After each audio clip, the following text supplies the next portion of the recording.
Hello, everyone, and welcome to the second season of Second Sons. As always, I am Roy Rogers, and I hope you can actually hear me. Sid, you're supposed to be looking at the chat. Can you hear me? Aaron has just prompted the chat. I don't know if anyone can hear us yet. I'm waiting, though. I'm watching vigilantly. Oops. Can you hear us out there? Button. As you can already see, there's already technical issues. The second season, we are doing this buzz-free for at least They can hear us. We're good. Sorry to interrupt, so but we are are flying good to go. without a net, ladies and gentlemen. You have a poorly trained humanist. Wait, flying without a net? Without a net. Like, would a net help you fly? A net would help you. Stop criticizing my mixed metaphors, Aaron. Trapezing. Right. Trapezing without. All right. So, as always, again, I'm Roy Rogers. Hey, we gotta mute the music. There's we gotta music. mute the music. Who's playing music? Roy's playing his background music. Roy, what? Oh, there we go. Okay, so we'll start that all over again. Does that No, work? no. That'll get edited out. They heard us. Wait, this is live. Oh, okay. Well, I will start it over again anyway. So, as always, I'm Roy Rogers of the White Book, sometimes formerly of the New York City Meta, currently of my apartment Meta. With me today is Aaron, who I'm not going to give time to actually talk about himself. Sid, how are you doing, Sid? I'm doing great. I'm so happy that the band's all back together. Really excited. Except for Showenthal. Except for Sean, you're right. Not the whole band, but part of the band. This is like the reunion tour when all the members couldn't make it. Like Schoenthal is in rehab right now, getting clean. He's gonna show up midway through the tour, and it's all gonna be great. Schoenthal was just added late. He's at like rehab. Comic-Con is kind of rehab, right? Of a certain it is. Kind. So, to fill in, because we're kind of like 3 champs and a chump normally. We have a real champion on today. In fact, of a real tournament. A world championship, you might even say. So with us today is the real Ryan champ Jones. card. How you doing, Ryan? A real champ card. I'm doing well. Thanks for having me on, guys. Yeah, we're really glad to have you on. So Suddenly he's all polite. A couple of quick things. You didn't say anything, Glazer. That's why I'm not angry. We'll get there. A couple of quick housekeeping things. This is the Second Sons. We do exist. And as you can tell from the poor production values, Buzz will not be in every episode, so I, Roy Rogers, am running the production side of things, which means it's going to be a lot shittier. This is a huge improvement over what I could do before, so you should all give me a applause for that. But we're not good with as good without Buzz. When Buzz is able to join us, we're going to have awesome production values. But when he's not off being young, handsome, and Swedish, we will be stuck with me. So it's like he went and got a life. It's so I disappointing. know. Did he? Yeah, life sucks. Yes, there we go. That's the best club in the world. Charter member. The second thing is, we're starting this week. Our goal is to go bi-weekly. So the next week we will have an episode will be the first week in August. So sometime between the 31st of July and the 5th of August, we will be recording another episode. Which means we should get 2 more episodes in before Gen Con, which will be really great. So the goal here is to go bi-weekly every 2 weeks for the rest of, I don't know, until we all get busy. I don't know, I move, Alec gets a fancy new job somewhere and I have to move. I don't know.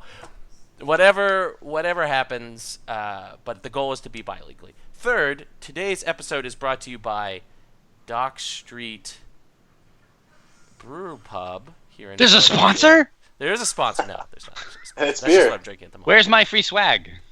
All right. So, guys, any other comments before we really get to the show in earnest? Let's do it. All right. So, the real reason that we're all really here is because something really cool got announced on Friday. Ryan, what was that? I think you're talking about my champ card, my first champ card. Yeah. The Iron Bank will have its due. Which I am going to try and put up, which I totally set it up to do that. There's Ryan's card. Boom! Ryan's card. All right. Can people see Ryan's card? It should be right next to Glazer right there on the screen. So, yes, Ryan, why don't there. the first thing, before we sort of move into talking about how awesome this card is, why don't you tell us a little bit about the genesis of it? The real truth. Not that, FFG boilerplate, be cute and funny thing. Tell us the honest truth. What's the origin of this card? I laid it all out on that FFG article, and to Evan's credit, he didn't cut anything out. he edited for readability, but none of the content got cut. I was surprised. I was a little sassy in my playtesting recounting. Those playtesters, man, assholes. Yeah, I didn't name any names, Aaron, but a lot of them are big asshats. So can't stand them. They're the worst people I know. Yeah, they're bad people. No one likes any of the playtesters. It's a severe problem. It's why the game works so poorly. It's true. They're awful people. They're awful human beings and awful playtesters. That's why they don't want the game to be good. They don't want it to be good. No, they don't. Go ahead, Brian. Sorry. One thing that I've thought about since that article was written that I wish I'd also mentioned there is that I kind of regret designing it in the core set meta for the core set meta. That's obviously not when it would be coming out. So my biggest problem with the core set was there was no surprise since events cost gold now. And I was like, oh, well, this sucks. I need some surprise in my life. I don't want you to feel safe when I attack for a 5-strength military challenge just because I have no gold. So that was kind of short-sighted. That was the genesis of this card was how can we have a surprise on-demand gold to fuel cool challenge effects. I still think it has a place. I feel like I kind of lucked into how the card ended up.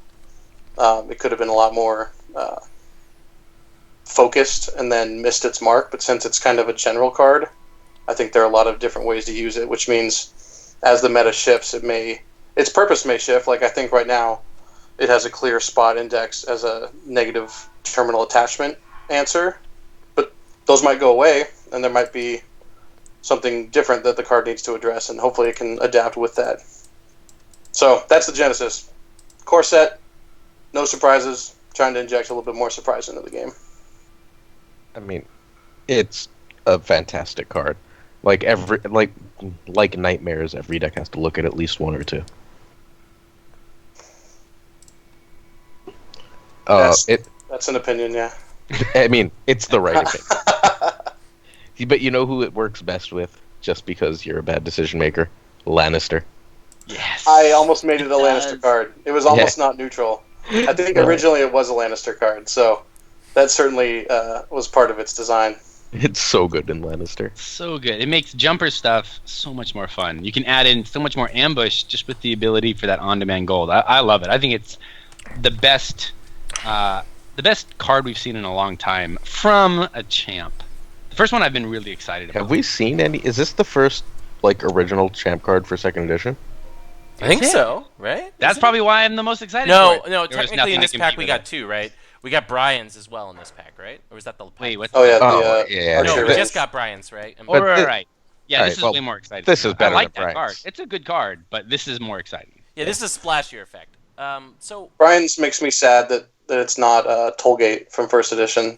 2-cost non-unique Lannister location. I remember that. Kneel it to bounce out any non-unique. 2-cost, right? Or was it? Yeah. Two. It was 2. Yeah. And it itself was non-unique, so you could just have 3. Oh, and there's also awful locations. Alvaro's card, right? Reigns. Oh, yeah. Reigns was new. Oh yeah. Okay. Yep, that's right, Alvaro's. For some reason, I feel like that was a first edition card, even though it was not at all designed like a first edition champ card. No. It was definitely designed with the second edition in mind. So Alvaro's card and my card are from the same tournament or the same weekend. Yeah. So I'm lagging a little bit on. And it's nice because they go really well together. I disagree with that. They both have a faction nail. Oh yeah, I guess that is a problem. I keep forgetting that the faction nail is on your card. It shouldn't have a faction nail. It really shouldn't. Whose idea was that? It was actually your fault, Lucas. It was my fault? Yeah, because of it jumpers. really was. Landing jumpers were hot in the current meta when we were designing it, or the second pass on trying to get it through, and I was like, landing jumpers aren't going to be a thing by the time this comes out. So you thank Lucas for the faction nail. What? You couldn't have waited a couple months, right? Yeah, come on, Luke.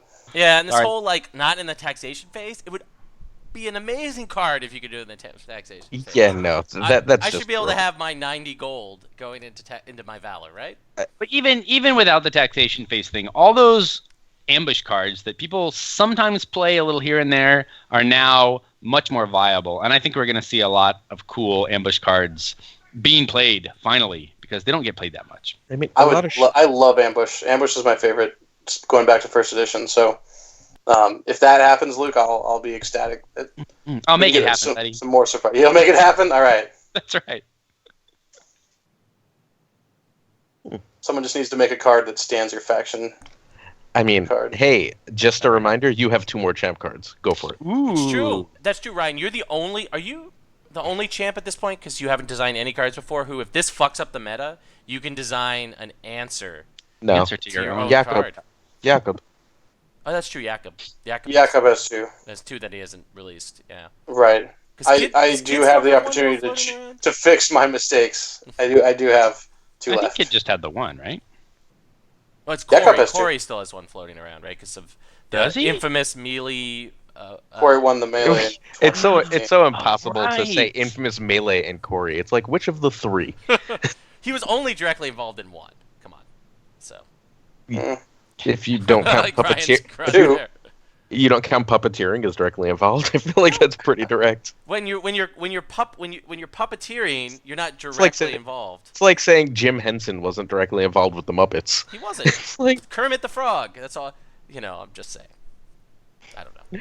Both melees that Corey won, he was directly involved in those melees. Jones, when you won the tournament to get this design, tell us a little bit about that, because I had an anonymous poster ask me to ask you if there was anyone along the path to earning this card that kind of got the better of you on the day. I wanted to know if there was anyone who kind of tripped you up on your way to getting this card design. I collected 74 power that day. 74, not the 75 out of required to go 75 undefeated. power. Interesting. Yes. Sometimes I remember it differently, but I did lose my second round of Swiss, getting second place with 14 power to my metamate James Speck. That's who it was. I wasn't sure. I played one game of Melee before the tournament that year, and it was the night before with James Speck. He knew my plot deck. He knew I couldn't win initiative, and he beat my initiative by like 1 or 2, and I was just like, this guy.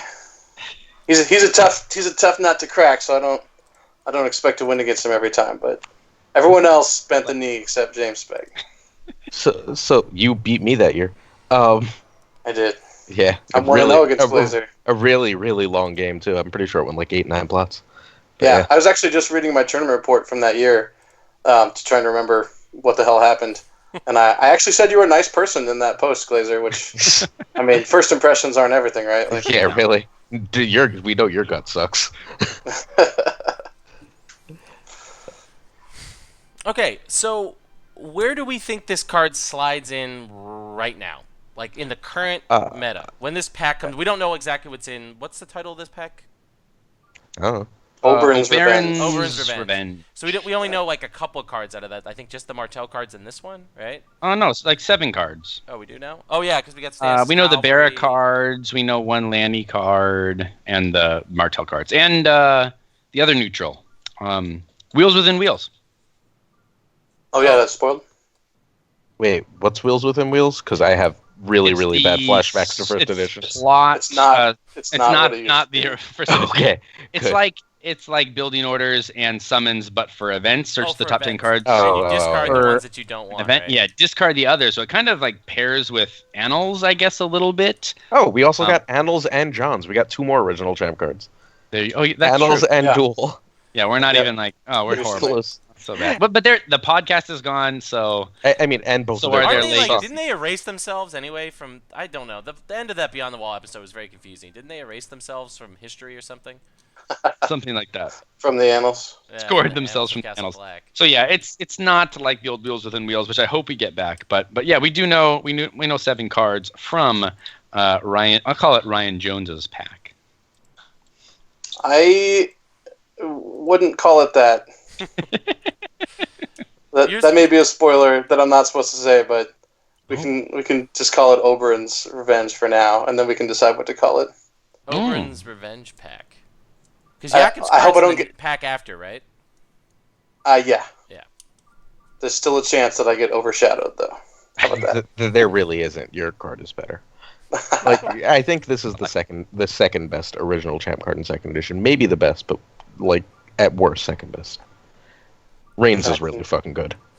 Yeah. Reigns is killing it. Yeah, well, without the faction, they would be amazing together, and this would be better. But since this I doesn't go, I messaged Alvaro the other day, and was like, he saw the article, and I said, I fought so hard to make our cards work together, but the faction was required. I fought for that one a while. Mm-hmm. At zero cost, it kind of. I mean, if you had made the cost something like a 1 or 2, the cost, you have to return a whole character to your hand. I know, but I'm just saying to get rid of that faction deal. You know, I want to play it in jumpers, and never bet against my family doesn't work either with it. It really makes me sad. I know. Or and Shadow Black Lane too. Shadow Black. It is. Yeah, it may not go in jumpers, honestly. Like no, it goes. It will. Not Because that it still works with Hear Me Roar, and it works with Harrenhal. Yeah, it does. Harrenhal's the big one, I think. Really well with Harrenhal. There are jumpers that don't run BAMF, right? Is that a thing or not? For sure. Yeah, there are. Yeah. I mean, they might be running BAMF more with another card we're going to be getting to in a minute. That's fair. But also, wait, whatchamacallit, it's amazing with just the Klansmen, too. Don't forget that the Klansmen are a thing. You can jump so many Klansmen now, and that's really where Jumpers has gone. Like, Jumpers doesn't look like it did it's not the 6-12 months ago. It's new. It's Klansmen. It's interesting locations to support it. The old days of just 6 events to make the jumping happen, you don't even need Never Bet. So this will be fine. One of the Klansmen has a faction deal too, though. So that's true. So wait. If this gets Hand's Judgment, really good with Sir Kevin Lannister. Wait, hang on. If this gets Hand's Judgment, you still return the character to hand. Correct. Yeah, yes. it's the cost. That's really good. That can't be canceled, right? Yeah. I was pretty hot on keeping that as the cost. Oh yeah, this card would be terrible if it didn't let you do that at least. So that would suck. I mean, the real use for this beyond everything else is Valor Protection when you really need it. Yeah, not getting the gold to play him is tough, but which it's Valor nice before Protection? Ooh, we'll get there. Oh, okay. Wait, what? What was that? What? So the other thing I like about this is, but it does relate to what Sid wants to talk about, is it makes you use big characters in an interesting way, right? Because you can use them for both their flashy effects, but then also as a source of economy to do other flashy, interesting things, and it pairs well with resets like the upcoming Valar Dohaeris and and things like that. So the mayor, the pale mare, it's and this will be a fun card in draft when we get another draft pod that has. Oh, that would be fun if they put it in there. I would love to be in a draft pod. Well, you are a draft champion, right? Shouldn't it be like? Yeah. My third card, I kind of want to make it a draft only, like a broken draft only don't card. do that. Just make it Ryan, just make it a card that can work and constructed, but is a really good draft card. Yeah, just make them make sure they put it in the draft cycles. Don't make it draft only, please. No. I mean, you can what I hope really broken. What I hope my second card fits that bill. Okay. Want to spoil, or at least give a little hint? Like a faction, a card type. Come on.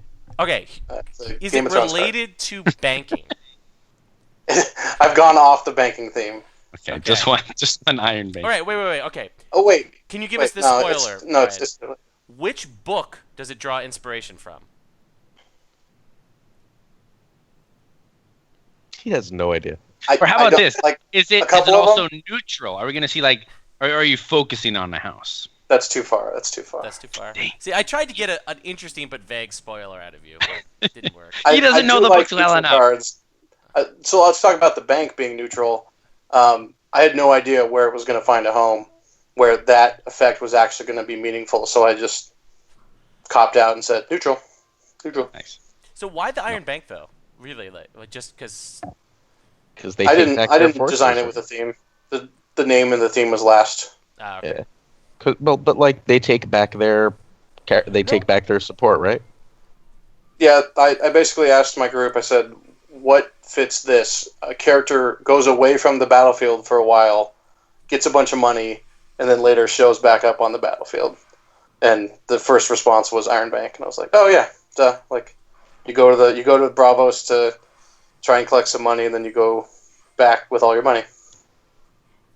But it eventually goes away in taxation. Boom. I like it. I do the same thing with my students. They're always asking me, what do I title this? And I tell them, don't fucking worry about it. Just write something great and then figure out a title later if it even needs a title, right? Who cares what the title is? You need a great effect. And then from there, you come up with something good. I think it's best to work backwards. You don't want to... Because then you've hemmed yourself into a play space when you're like, it's got to fit this theme. No, you make a great card. The theme comes later. I love it. I think it's the way to do it. I think it's the new template for all cards going forward. That said, I did the opposite for my second card. There we go. There's the spoiler. It's based on theme. The design process behind Ryan's second card is the opposite. You're welcome. You guys are welcome. I win. So, got it Theme first. Theme first, card mechanic second. Okay. So what he's saying is his second card not as good. I think that's probably true. Damn it. Tormund Giant's Bane. That's his card. That's his card right there with the beard. Oh my god, it should be. If it's not, that's your third. All right. Anything else? Do they? Oh, go ahead. Don't they not let you make They don't. They don't let you be main characters. Yeah. I think you can. But what if you naturally look exactly like the main character, like just Ryan. A little bit, yeah. Like it could be someone that Tormund Jonathan is like Benton does brutalizing. Kind of look like the new Corrin Half-Hand. Like he does. Like they're not that far apart. That happened so long ago. Anything else that we want to say about Ryan's card? Like I was trying to get you to talk about. So where, if you were going to a tournament the day that this pack is legal and you wanted to play Ryan's card, so Ryan, what deck would you put this card if you were going to the tournament, the first tournament you're going to that this was legal, in the current meta, like not Worlds or Stolic or whatever you're doing. Yeah, future, but like I've been. It's really boring, but I've been playing a ton of Lanny Crossing. So, and I struggle with negative attachments. That's my biggest problem right now. No. So I dropped the Raiders, I dropped the Rattleshirts Raiders, and I would put in 2 or 3 banks. Yeah, this card is really good at fucking up that deck that won Nationals. Yeah, very much so. Marriage Pack especially, because they have to sacrifice another guy. Yeah. So good. That is good. Sid, what's the first deck you're going to play this in? Jumpers. I mean, no question. It's jumpers, but this allows me to play like more Queen's Assassins, a few more like tricky cards, which I really like because you can jump in a 7-coster like Gregor, win a big challenge, send him back to hand, get 7 gold, and have enough to drop in an assassin and a hound like that turn. Oh my god, I'm wet. I'm so ready for it. It's gonna be great. Yeah, jumpers. I mean, jumpers all the way. Phases. Yeah, it's a new jumpers. It's a new style. Like it allows jumpers to have more options, which is so great. I'm super excited for this card. That's not where I want to play it. I want to play it in a Johnny Wright style Martell control deck, where I can just be like, and now I want a Venomous Blade, and now suddenly I'm a red. I don't know what it's called now. Red Vengeancing you when you didn't think I had the gold. Like all that shit, like all that extra control-y shit is amazing. Martell is a very natural home. I think Martell's gonna do the best with it. I mean, Barra has the little use of like extra playing a shy, but it doesn't seem totally necessary. I think there's a chance for Barra to want it as a surprise Dom win. Like if you're playing heavy Dom, most people aren't going to be able to beat you by more than 1 or 2 for dominance. If they set up all their challenges and then they're, I got him by 1 or 2, you can pop that Robert back with milk on him, bounce the milk, and easily win dominance. I mean, that's usually a 4 or 5 power swing for them. Doesn't this just take milk out of the meta? Like, with this in the meta, I feel like cards like Milk and Craven just get so much less good. I'd be super okay with that if that's what happens. Craven less so, because at least Craven, you possibly for at least 1 turn. I think you can't rely on Craven sticking with this card in the meta, right? But you can still get that 1 turn out of Craven. But Milks, like I think it may... Well, you can get that 1 turn out of Milk too, right? Like it's the same concept. It's just... But I think this Craven keeps you out of a challenge. Like it keeps a character out from attacking you. It's stronger in a meta where attachments are weaker than Milk is, at least to me. Luke, this is also assuming that you didn't go second. Because if they play it and they go first, you just pop your guy back in marshalling, spend all that gold on something else, and you don't miss the challenge phase at all. Yeah. I mean, it's even good at a Barra. It gives you more Relore cards in hand to kneel, but it also, like, all the stuff it gives you back, at the same time it's giving you econ to play more interesting cards during that challenge phase, whether there be events or other characters that ambush or other things. I mean, it gives consistency to the kneel at a Barra and more gold to play some of Barra's more powerful, expensive events. Like, it's just everything about this card I mean, helps so many different factions. It's I gonna love it. it's gonna help Terrell too, obviously, right? They like their ambushy shit. Like different Terrell, maybe we won't just get boring ass rush bullshit for a while. Yeah. If we get the Queen of Thorns style. Yeah. That's not a bad combo either. Yeah, I mean, it helps you get your that rush. Randall or Renly. You get that extra challenge out of it and everything, yeah. If you run into that, whatever that other stupid card is. Wait, this doesn't. Informant? Wait. Yeah. The Informant. I mean, it synergizes with the Informant, yeah. Yeah. But not with the Queen of Thorns. Like, you can't put the character back into play. No, but fine. Yeah. No.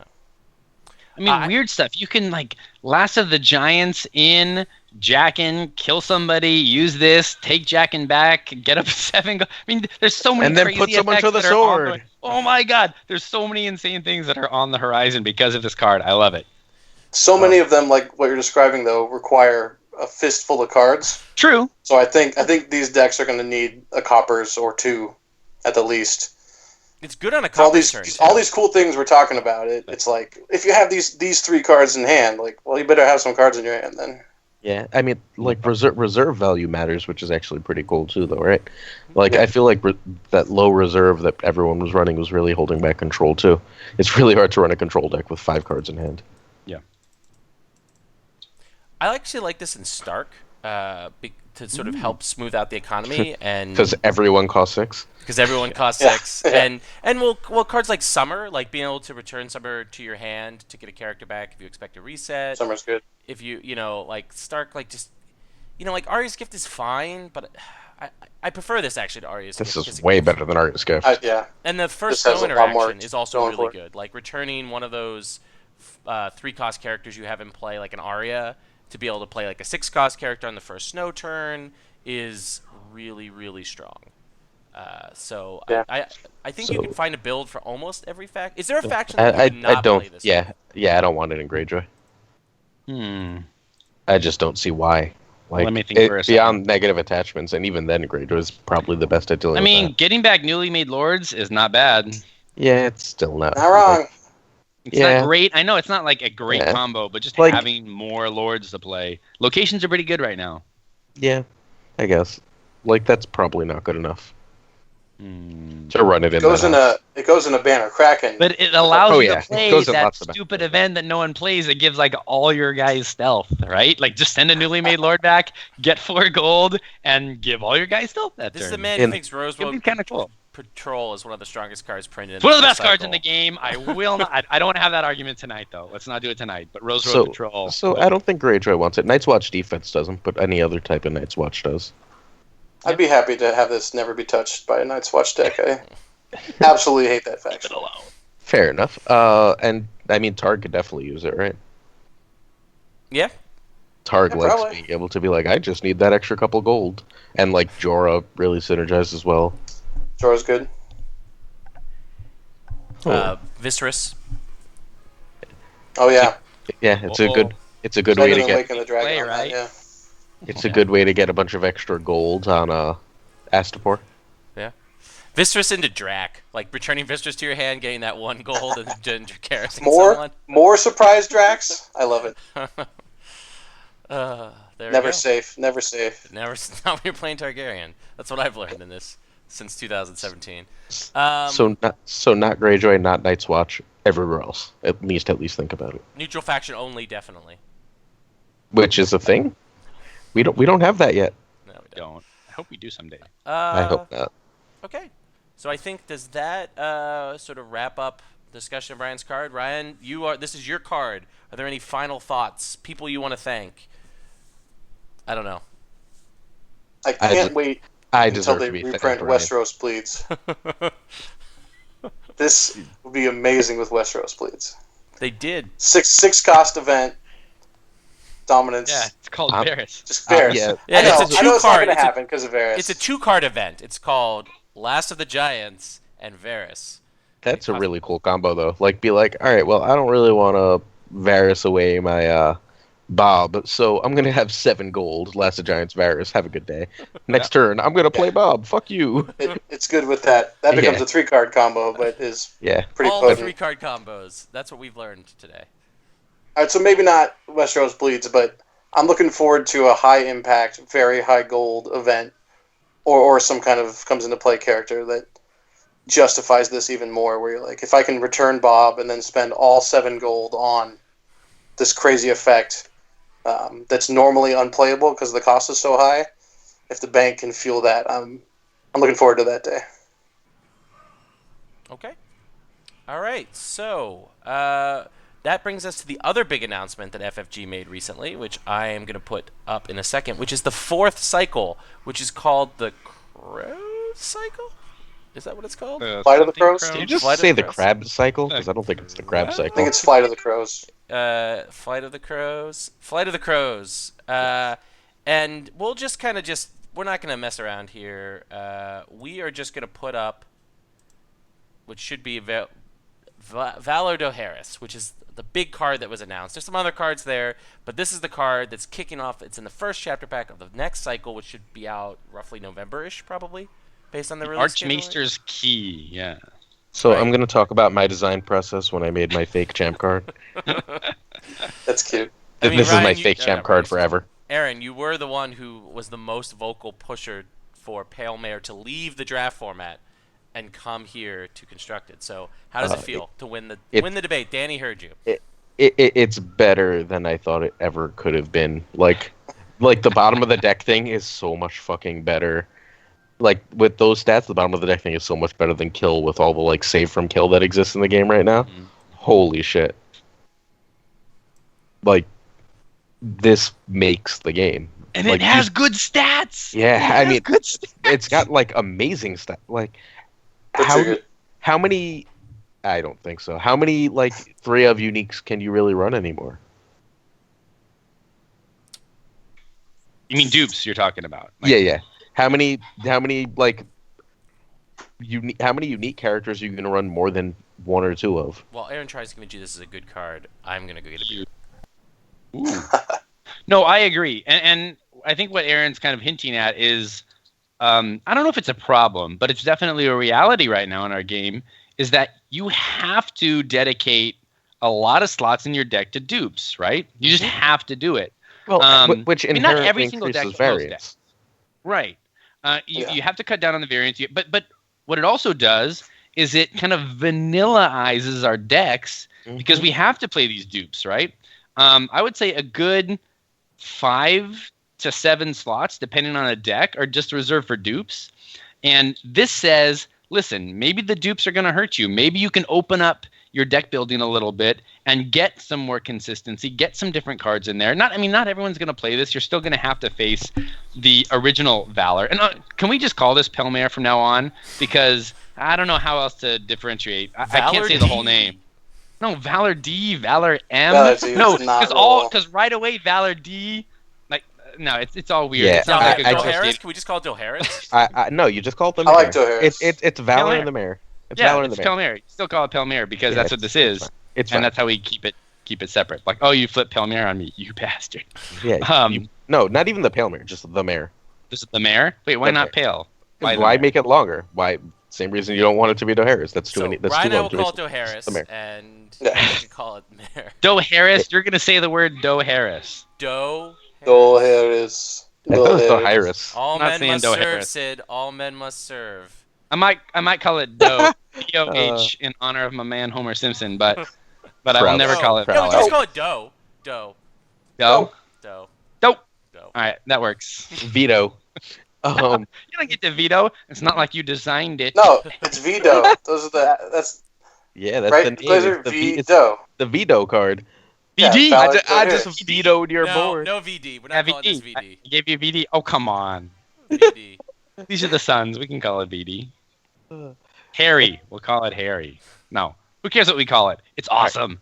It changes the game. Like, Sid, I think more than any single card since Valar, at least. Since Morghulis, at least. I can't play decks that are just about having Tywin and the Mountain and 7 cost Cersei and Jaime all in play at once anymore. Like, if I have all of those out, I have to make decisions. Like, I feel like that's part of the point, but, like, even as much as that, like, you can't just, like, set up a dupe on all like, a couple of those characters and, like, shrug, I win. Like, this game is over. There's no reason to, like, even continue playing. I've got dupes. I've got the Eerie, whatever else, this ignores all that bullshit. And it's like, no. Yeah, and it gets around what's it called? Absolutely The everything. Spears of the Merlin King, right? Which gets around to what cannot be saved. It gets around Iron Throne. It gets around. I want to say basically everything. No. Iron Throne. I don't. I mean, Iron Mines. Sorry. Right, because it gets around cannot be killed, so it gets around things like Lewin on Bran and all that kind of stuff. So you're all celebrating that it gets around all that stuff. I'm lamenting that fact. I think it's going to create. I think it's going to create a rock paper scissors situation where, if you came prepared for Varys and Valar with dupes, whenever you run into Valar Dohaeris, you're screwed. And if okay, so I can't be running dupes because I need to be worrying about Valar Dohaeris, then boom, you hit the Varys into the Valar, and you're screwed that way. So it ends up being more matchup dependent. So did you build your deck for one or the other? Well, I mean, you can also totally run both. It's not like you can only run this if you're not running Valar Morghulis. So you're just screwed either way. Yeah, no, exactly. The idea is like much like first edition, where like if you play a character, like except for Mirror Read and the Red Viper, within like 2 or 3 rounds they're gone.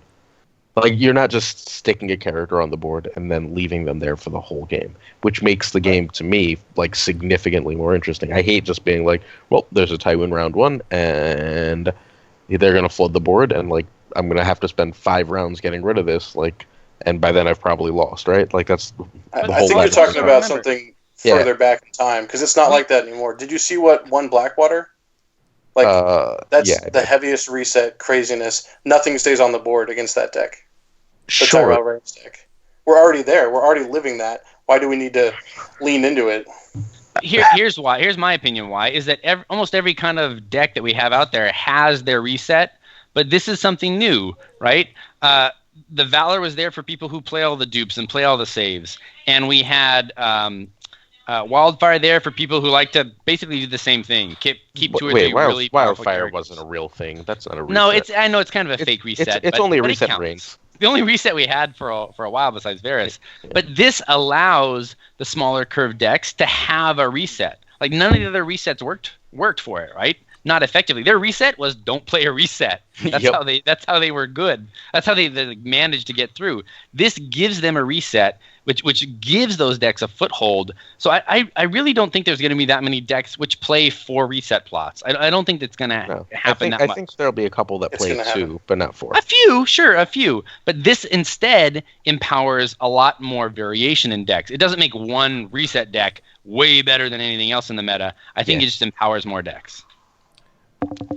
I don't know what this kills except for bad play experiences. Like this in and of itself doesn't stop me from doing anything but like just piling on big guys. I love piling on big guys. If you're playing, if you've got 6 big guys on the board, like screw you. You deserve to get hit with this. But if you've got 1 or 2, this isn't going to hurt you that bad. If you've got 3, it'll sting, but probably you've got the economy to play more next turn. And if you're playing smart, you will. Like this will not kill big guys. It's not like people are going to stop playing big guys. It's not going to happen. No, I don't think people stop playing big guys. I think that like you run 3 Tywin, right? Like I'm going to keep using Lannister. It's just the best example. And in Greyjoy, you'd run 3 Euron, but you might not run 3 Tywin and 3 Gregor and like everyone else, right? Like you would choose 3 Jaime. You would choose 3 Tywin and then 1 of a bunch of the others and then 3 Tyrion. And like, fine. Now you have to like, if you don't see Tywin right away, you have to figure out different win conditions. Every game you play with that deck is not ultimately the same game. You're not just trying to set up your basic like shit and then go. You're trying to figure out what way you're going to have to use this particular hand, this particular way, because you have more shit in your deck. Also, this is not a kill effect or even a discard effect, right? So, I think it's more forgiving to big guys, like than maybe we're giving it credit for. Because if more endless, if I'm running 3 Eddard and 3 Rob, and I get hit by this, and I put Eddard at the bottom of my deck, and I top deck one of the dupes, I can just play him that turn, and he's not in the dead pile. I don't have to have any tricks to get him out of that situation. He's not. I haven't lost the card. It's just been removed from the board. It's cleared the board. It does this thing. So there's sort of, I think, it's I think a little bit more forgiving than Valor. I mean, I think it requires more thought of how you're going to control the board state, and that's the skill cap of this card, versus preparing for it in the way you have to prepare for Valor. And Valor can just really catch, particularly new players, off guard. I think it's actually, I think interesting. It hits a sweet spot of it's really punishing, I think, to higher end players, but more forgiving to lower end players in the way that works. I very much agree. That, Roy, that made me think when you had the example of Eddard going to the bottom and then top decking him. Do you think it's going to be viable to just run the same amount of dupes, but just have the in-game play decision of actually duping less if you suspect a Valar Dohaeris as opposed to a Morghulis? Like, can I still run 15 7-costers out of Lanny and just not dupe and keep the dupe in my hand for after a Valar D? You can try, but then you better know that deck is running Valor D and not the real Valor, yeah, right? And I think that's the interesting decision. Then. Like, I think that's the cool, interesting decision. That's like a little closer to what I liked about First Edition, which is, you had to manage your resources. That if I drew a dupe of Tywin, I better put this dupe of Tywin. Just autoplay him, right? Yeah. If dupes become less autoplay from this, I would put that in the positive column. I still feel like there's a lot of the negative. I think it makes you, even if you want to play big guys, I think the plot, just the fact that it'll be out there, will make you play a more balanced curve. Like, you have to at least attempt to put some smaller cost guys in there, because you never want to be left with one after this. I mean, that's the thing, though. It's still just a when revealed, so it's not like you're going to immediately get marched by it. You play, someone plays it against you. Worst case scenario, you end up with one guy, right?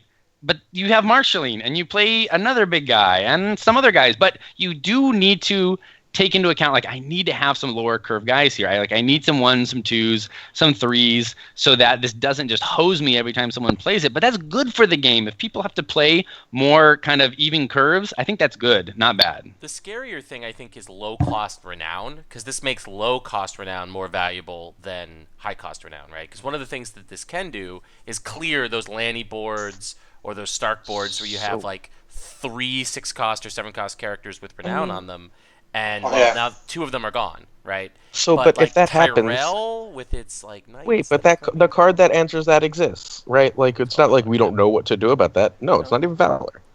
It's not Valor. It's John's card, Bruno's card. Oh, for Snow. Yeah, it hasn't been played like seriously in forever. But like, hey, if low cost curve. It's not in many decks anymore, man. That's true. But it's not in every deck anymore, but it's not in many decks. It's here. It's played here and there, but like, it's played sometimes in Lanny. It's rare. I mean, I get sometimes surprised in Lanny. Not the current best Lanny. It's rare. Whatever. But I don't think it belongs. Whatever. Neither here nor there. But like, if Valar Dohaeris really starts making that low curve shit really like the whole meta, it's not like the tool to solve that doesn't exist. I feel like what this card really does, like, once it achieves balance, and all these cards eventually achieve balance, is it makes the best cost spot the 4 and 5. And like, the 4 and 5 is a really healthy place for the best cost slot to be. It means you can get these bombs, but you have to be careful with them, and you can get these lower cost guys, but they might end up just being like filler or chud. And like, these mid cost guys become like the center of the game, the center of the meta, and I think that's really healthy. That's what it was in First Edition, right? 2 and 3 was the spot, so now 4 and 5 is the spot. 4 and 5. It's almost like I've been trying to rebuild First Edition from the ground up here. I don't know if you noticed that. Not subtly. Yeah. I also think that this makes you like 7-cost characters with interesting effects versus Tywin. Like, I think strategies that are based around a single 7-cost character that they want to protect. Like Fat Cat. Right? Like Fat Cat or New Jon. Or New Jon Snow, yeah. Like, because you can keep things around them, but, you don't need 5-6 cost characters for that sort of slightly higher mid-range strategy that you see out of Lanny or Stark or Greyjoy right now. It makes you look at interesting 7-costers. So if you want to build a 7-coster deck that's based around one cool flagship character, you actually need to build it around that character instead of just say, I'm going to throw all the good Stark cards and maybe cut 4-cost cat for a 7-cost cat and see what happens. It's no, I'm going to build my 7-cost cat deck and use this reset, which helps that deck against some of its predators, which are the Lannister decks, the Greyjoy decks, the other Stark decks that are playing all these mid-range 6-cost bullshit strategies. I think there's a problem of quantity of quality right now. That sounds good in theory, Roy, but if you don't have good to replace the Eddards and the Robs.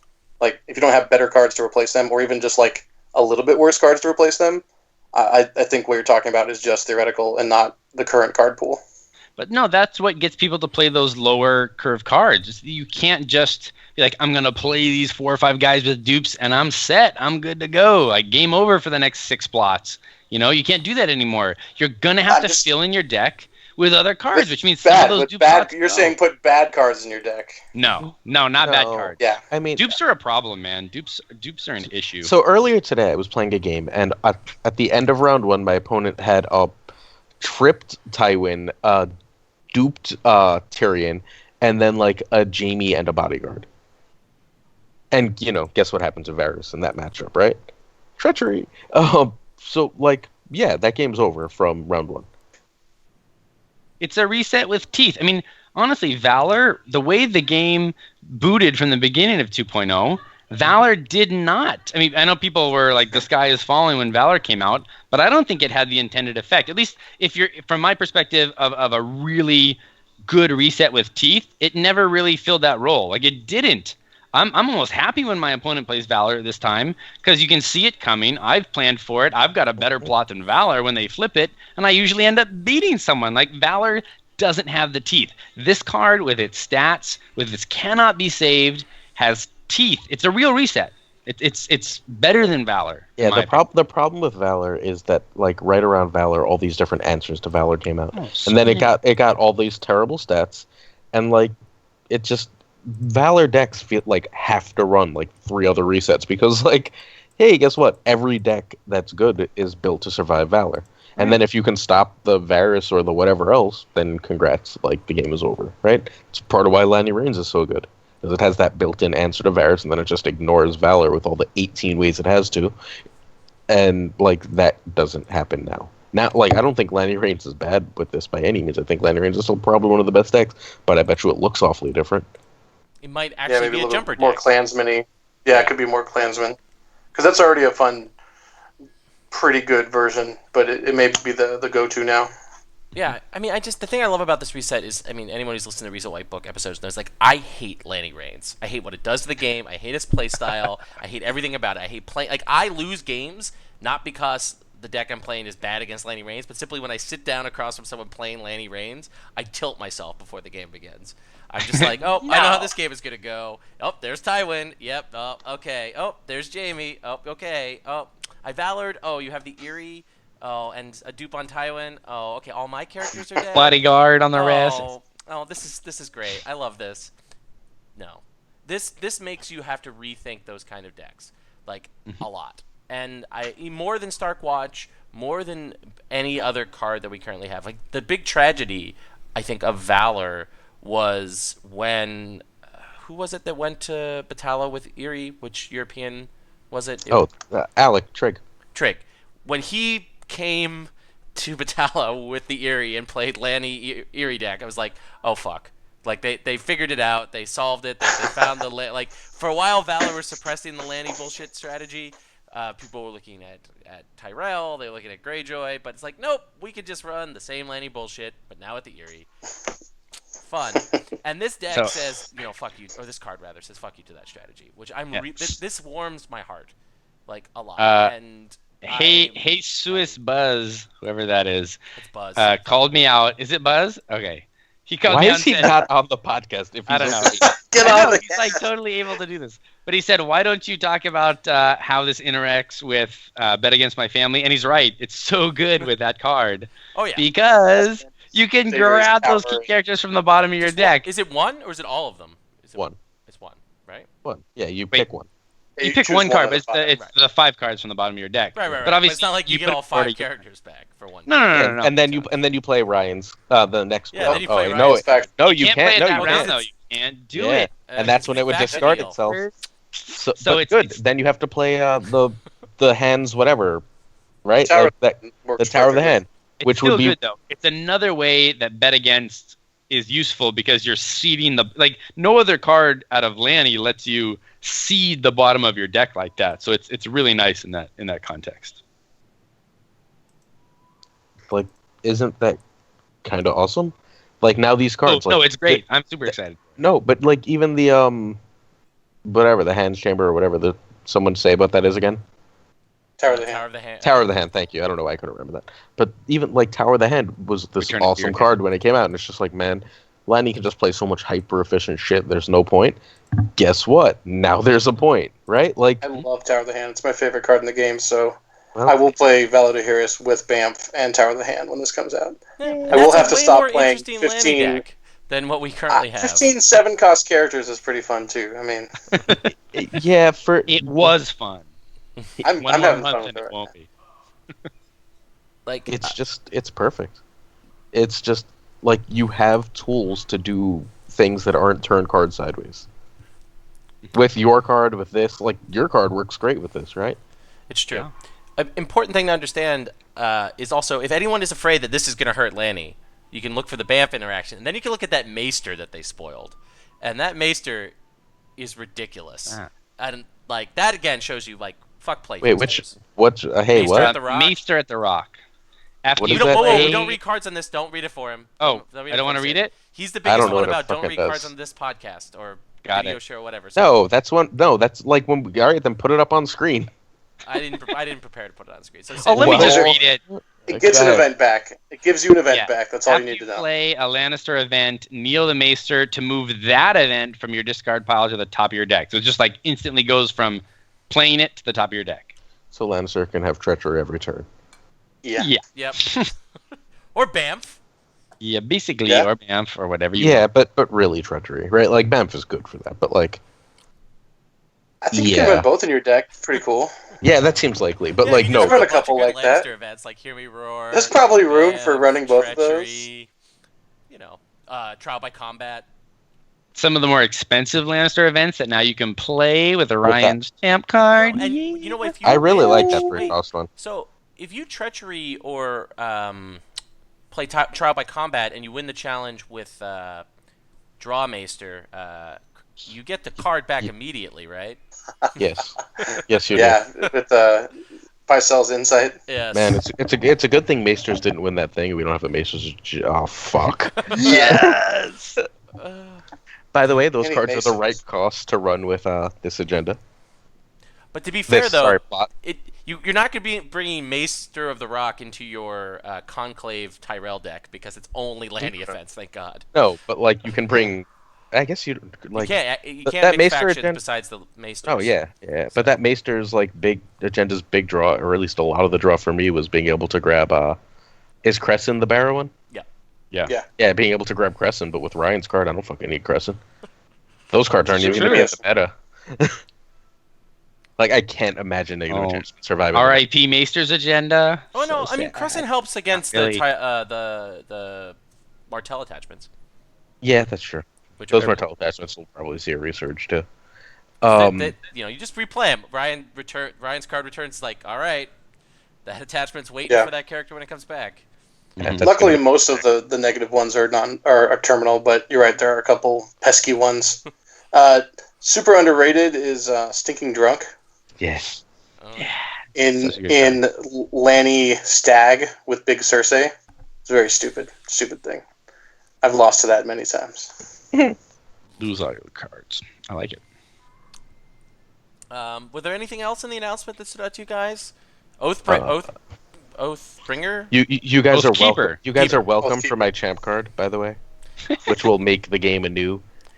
Well, if this card brings you back in Oh, Force yeah. Laser, then Yeah, it's worth it. This is what I was waiting for. Like 100%. When this card is out, I'll be playing full time again. That makes me Like happy. that's all I wanted. I won't buy any cards. I might actually just steal someone's copy of one of these. Like I still have a Valor somewhere. It's the only card I own. But like I might just. I'll give you a copy. of Valor. I'll give you one of Perfect. my copies, Aaron. Because like this will go in every deck. I love this card. Like I can play Control with this and Valor. so I can play Control. I'm gonna just announce this. So Red Saturday this year, we will be printing an alternate art version of this card. So, Oh yeah. so Oh, If I someone also, could hurry up and do a great haul, that would be Yeah, more. right. Malucci Great. did, I thought. Who did? You should Tom Malucci. I think you should message him, Ryan. Oh, you're right. Yeah. No, yeah, I forgot. I guess I have those. But people need great hauls. I actually own those. I've got like Yeah, six I do in have them in my binder. thing. I forgot. Just we started our league up, and everyone's like, "Yeah, my King's Roads are great halls." We're like, "I flipped these cards; they're great halls." Nobody has enough great halls. What, are you saying you're not just going to buy like 5 copies of the chapter pack to do that? No. Oh man, Jones. I'm reading. I think Krauss. we just lost Jones. I'm reading Krauss with great happiness. So while we're waiting for Ryan, my 2 regular co-hosts, what do you guys think of the other cards that were announced? Someone's gonna have to link me that. I just looked. I can shoot the link into the chat. Wait, what's the name of this chapter pack? Just tell me the name. I don't fucking know. Shit. To something. To something. All right, then drop me the link, because to something ain't gonna help. I'll tell you right now. It's the Archmaester's Key. Oh, that I can There Google. you go. Boom. Septa Nysterica. I mean, I've read the books a lot of times. I don't even remember this person. Isn't she the Septa that's like watching over Marjorie and her like siblings or her cousins and stuff? I don't know. Oh, we lost Ryan. Someone's gonna have to add him back to the call. I don't know. Do that right now without completely. I don't know what the rat cook is, but that's awesome art. Wait, the rat? Oh yeah, but we don't know what it does yet. Yeah, I don't know what I didn't say that we did. It's one of the new story events, which is going to be cool. I think. I just think it looks awesome because that's really a rat that's like eating someone's face. Yeah. Septonestic area, whatever. That's going to be a good card. Oh yeah, I mean, why? She's a 1-of, right? Permanently. Yeah, probably. Yeah. And that character removed from the challenge. Yeah, for sure. Hey, you know what card Valar Dohaeris makes good? I mean, it's already solid, but it makes really good. You know that Night's Watch attachment, the weapon that you can kneel to kill someone 4 or less? Ooh. I don't remember what it's called, but that card gets good with the mayor. I like Queen's Men. I think Queen's Men is really good. You marshal them, choose an opponent, and look at their hand. Then you can kneel a non-bearer character to discard a non-character card from that hand. Heals, yeah. Yeah, it's not bad. Like, it's Relore, so if you've got, original Mel, you play it, you kneel a guy, you discard a card from their hand. Yeah, hell yeah. Sorry, I just read Ashmark. Yeah, I think Ashmark is. Oh, yeah. Did I call it right, by the way? Or Hold on. Is one of the 4 septas to examine. like, is the Facebook group freaking out? Wait. Oh, we're in the chat. Oh yeah, I was reading the chat. Yeah. They freaked out a little bit. I'll be honest. The catapult. Yeah, I could see that causing. I don't think it's going to be great, but I think it's fun. Yeah. What? Oh Ashmark? man. I don't think it's a fun card. I just think it's a pretty good card in decks that want to run it. Like. Yeah, I mean. A second 1 to 3 additional first nose a winner that you get to choose. I mean, look. Which phase? Wait, people are complaining about a new reset that's going to hurt big guy decks, and it comes with a card that's going to hurt small guy decks. Like, this is good. This is balance. It's almost like Danny thought about it for a second. Yeah, it is Lannister loyal, so that does limit its use, but still, it definitely. It's not like Lannister's leaving the meta. Lannister, right? That's true. No one. I think Lannister just gets to be fun after this. Like, I really hope so. But it looks like Lannister becomes a Trixie house instead of just a beatstick. I think so too. I really hope so as well. Like, for example, like the time when it looked like Dave Strome's Lanny Reigns was going to be the Lanny Reigns of the new meta. That was a great moment. Then it became what it is today. So serious thought though, March to the Wall needs to be restricted. What? Yeah. Valar Dohaeris plus Marched plus shit like this. No, because remember, you can't like Valar Dohaeris, and then they still can marshal. It's not like the March comes like Varys, It's you've got time. You got time to marshal, put cards into play. I don't think that'll be broken. I think it'll be fine. We'll see. We got time. So. Okay, what the fuck is Oathkeeper? Oathkeeper's cool. They're apparently we've only got these few cards, but apparently the new cycle is going to incentivize overall for you to play banner agendas. Yeah, so that could be cool. If Terrell gets any really awesome combos, yeah. Ooh. By the way, in my champ card, that like guy on the side with the like tan suit, that's me, because I had to be in my champ card. So I would also take the girl in the back in the pink dress. Either one is fine. I think of you as like the mammoth cock that we just can't quite make out. I'll take it. That is what that is, right? A mammoth right there? I don't know what else that could be. An elephant? All right, we are exist? literally in the graveyard of this particular topic. So I'm going to switch to sort of kind of our final topic for today. Fine, I'm that which guy. is the most important question that has been going around the Facebook book, including it's been pushed by several people I know that are in the chat, which are: is the game dead? Is AGOT 2.0 a dead game? I mean, it was until my card came out. All right. Is AGOT... Did you not know that was my answer? We knew it was your answer, but that's because you're so predictable. Well, do you want to be completely honest, Aaron? I was really asking this question for Sid and Ryan, but sadly we don't have Ryan here. I feel like what happened to Ryan? Will have What did happen? answers to this question. But let me see if I can get Ryan back here. The answer is The answer is just going to be no. No, the game's great. Love it. Well, it's never been dead. It's just been, ups and downs. Let me lay out the case, I guess. Which Crests is and troughs. That number one, and this is true, tournament attendance for the 2017 regional season is down by about a third in North America. It's stayed steady or increased in Europe, but it's really, is the game dead in North America, I guess, to be more precise, right? The less splashy version of the question. So, for example, I'll use dance. So dance, compared to last year's dance, we increased the turnout by about a third. We went from about 32 people to 49 people. We should have had 50 if Stromes had showed up, but he didn't. So he did, just not to play. Not to play. He sat and he wanted to play, and you could see it on his face, but he showed up too late to do it. But to be that 50th person, and but anyway, which still we'll see how the DC regional this weekend goes. But right now, it's still the largest regional in North America. That's great for dance, but the New Jersey regional, which was the regional for our region last year, was 72 players last year. So there was a 22-person loss between the New Jersey regional and the New York City regional. So while for our scene in New York City itself, we did a great job of growing it, all kinds of stuff. As a whole regional experience in the Northeast, attendance down. Same true for Tom's regional in Massachusetts. It was down from the Connecticut regional. The Nationals was down. Nationals was down significantly, about also 20, about a third, right? About a third, right? And I could talk about successes like Star Pike, for example, which Philly had never had a tournament in second edition or for. So what Roy is saying is the only way the game is alive is if you organize the tournament. Correct, but I mean that's what I'm going to come around to. But my point is no. But what I'm trying to say is this: like, it is a sign of loss and suffering, right? We have people. There's an impression when you look at the Facebook group of people selling their collections. A relatively prominent new player in the Northeast. He and his partner are selling their collection and they're out of the game. We have L5R coming up. You met them, Chris and what's his partner's name? I can't remember her name off the top of my head. They were at Dance. They were at Star Pike. Whatever. You don't know their name. Move on. Right.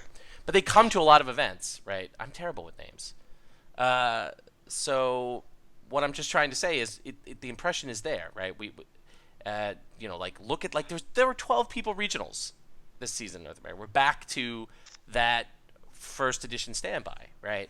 So is the game dead? Is the game dying? If it's not, what can we do to at least assuage that feeling that it's dead? I mean, I quit, so I understand the feeling, right? The game, it's not a fun, I don't feel like variance is fun to most people. You can see it in the sheer amount of rage quits you get, even on something like Brunteki. There's so many games that are done within, 2 plots. And, if that's your tournament experience, you're not going to, that's your first or second tournament experience, you're not coming to many more, right? And it's not necessarily anything you did wrong. It's just, they set up that tie-in with the dupe and that other thing, and you're just well, that was fun. I'm going to go home now. So they quit. How is that not logical? That makes perfect sense. Sid? I understand the sentiment. I think maybe now even more than I did in the beginning. I mean, I'm an admitted fanboy. I wasn't gonna quit. I'm no quitter. But I understand why people did. I know why Aaron did. We talked about it, and it made sense to me. And I know why a lot of people, I think, are selling collections now. The game does feel like it's in a little bit of a lull. But I still think it's early. I mean, it's early days 2.0. I think there's a lot of opportunity for it to come back. And I think there will be an upswell that gets more and more people into it. There's a lot of factors that could hinder that, like rotation, like new games coming out from FFG, and FFG's kind of pattern of only supporting brand new games and not so much supporting the tried and true games. But I don't think Thrones has hit its stride in terms of the quality of the game. I think that's still ahead of us. So my hope is that we'll see numbers increase again. But I'll say I'm cautiously optimistic that will actually happen. It'll take more than just the game getting better. People need to find a way to be exposed to it, and the community needs to expose people. FFG needs to expose people. It's going to take a big effort, and I just don't know if there's enough people to do that. Like, I'm trying to do that. I know you're trying to do that, Roy, because we run big tournaments every year.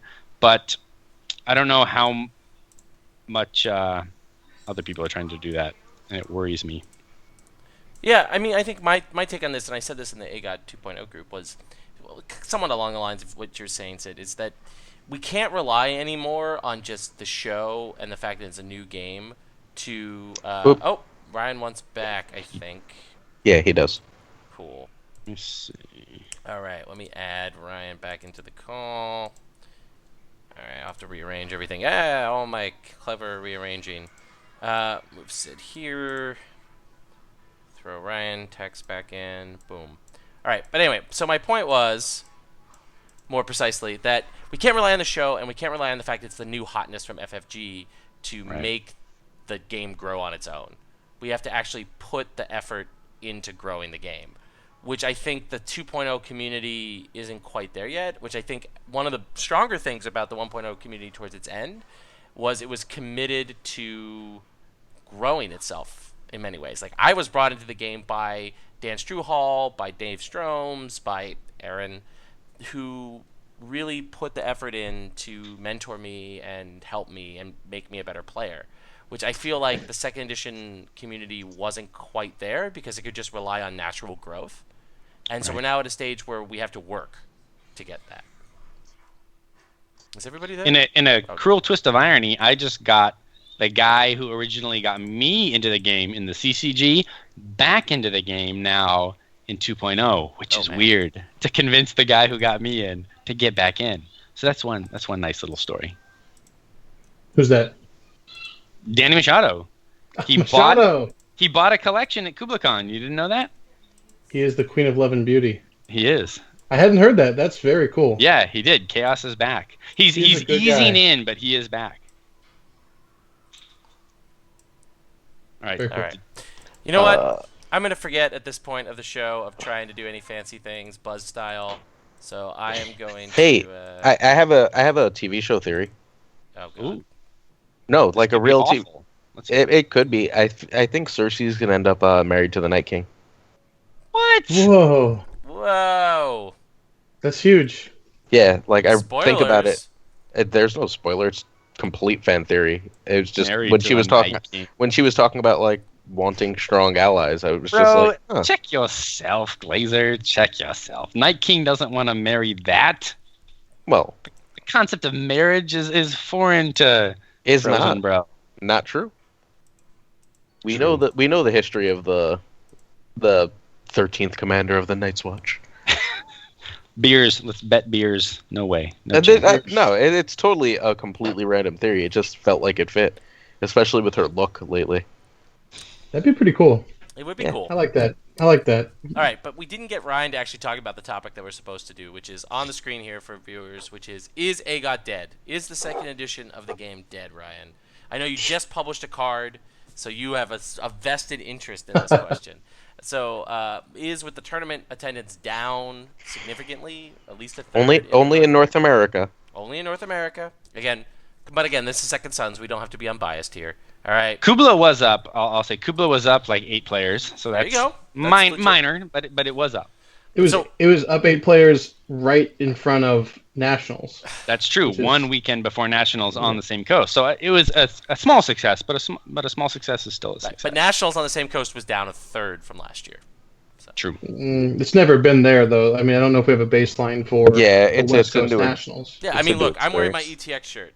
All right, so like, I'm, but Yeah, Sid and I had a fun time doing that, but I don't think you compare. I don't think you can compare them. But we weren't there, Roy. We true. weren't there. we weren't there. But we were there in spirit, and I spent a lot of time that Sunday doing the comics. Me too, man. I spent like a day and a half there, even though I wasn't even there. I went to work on Monday, and I was like, I feel like I didn't have a weekend. Oh But wait, anyway. I didn't. Sorry, Ryan. So what is your take That's on this okay. They Got Dead? I'm not a huge part of the national or international community, but San Diego's thriving. Yeah. Everything's up in San Diego, so I don't know. It doesn't seem dead to me. Thrones War is expecting 80 plus next year. Oh, yeah. Really? which You would can be fit up from 80 plus in your 67. house? No. We graduated from my house last year, actually, Glazer. Yeah, huge it's upgrade. It's Thrones weekend near Ryan's now. It's the Close name enough. still We got sticks. to party but, in your yeah. house and meet your awesome family, who were amazingly Yeah. generous to us. So We Teen moved to Noir. we moved to a hall down the street, and 67 or 64 was very spacious. I think we're going to stay in the same place next year for 80-ish. I'll try and make it next year. I'm 100% going to be there. So Oh, It's Fun crazy. story. The only rule is that you can't play Valar Harris, so you might want to. then not never book mind. your- I not won't be book your there. plane There's ticket no, yet. there's no chance I'm there. Sorry. Dad. I got. I only play Thrones. it'll for the 100% be Holders. legal there. There'll be like 3 chapter. Oh, pages. Oh wait! It'll be fine. I'll just totally play the Pale Mare. Oh, okay, there you There Try you and go. DQ me. We'll be fine. go. There's usually a draft, so you could play the Pale No. In my joust deck, my straight up like constructed joust deck, and it's like you said no to Harris. Here's the Pale Mare. Hey Sid, check your camera. Oh, what's wrong with my camera? You're currently, at least on my end, showing a little like load screen. Oh no, So. my bad. I think it's true. But so one of the things we were sort of talking about, Ryan, before we got a little sidetracked, is I really do think that the game is not going to grow organically anymore, and we're going to have to like put effort in to doing it. And Yeah, it's just like the old days. Yeah. We lived that life for like 5 years. yeah. It does take more effort, but it's certainly not impossible. But the nice thing, I think, is when you bring somebody in at the post-organic growth stage, they usually stick, at least for a while. Yeah. Right? So, I mean, I'm a great example of this. Like, I showed up at a meetup, but I was sucked in by the NYC community. They mentored me, blah, blah, blah, blah, blah, and I stuck, right?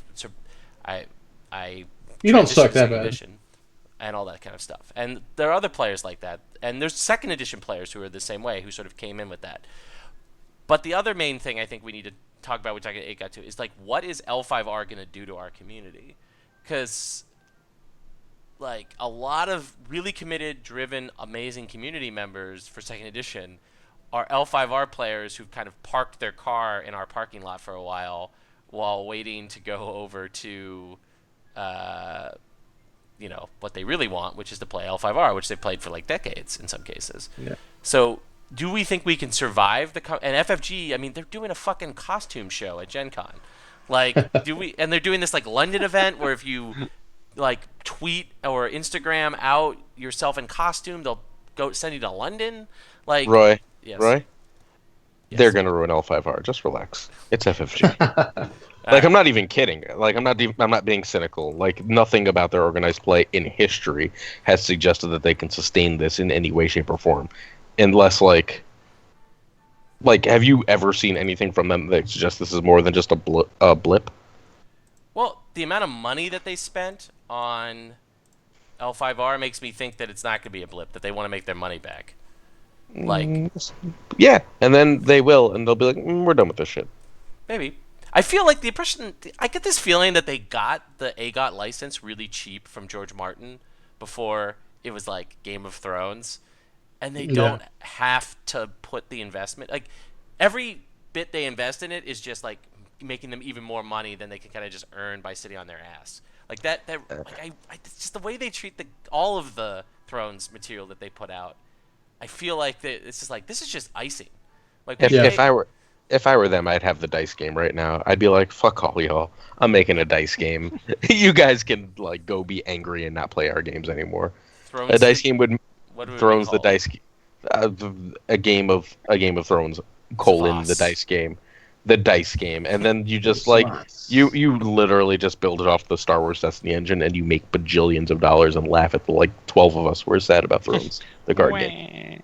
Yeah, like I would will immediately actively not play Thrones Destiny. Like I did not like Destiny in my experience with it. Sorry, Destiny fans like of the show. it doesn't matter if you like it. Destiny made a bajillion dollars for them, right? Like they had no way. Like Thrones is the hottest it's ever been. They release that shit next week, and it sells out everywhere for at least the next year. Yeah. Like I mean, like if they like money, and we know they don't. If they did, that's what they do. Like I feel immediately. Like Sid and I had this conversation when I was really, really drunk at Thrones War.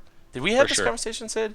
Something like this. About the dice game and it being like the apocalypse. That's like. I don't even think it's like, gonna happen. Trump's president now, and there's this like apocalypse that you can like see far, like kind of in the distance. It's getting like closer and closer, kind of thing. I don't know. So is the game dead? No. Is the game dying? Probably, but very slowly.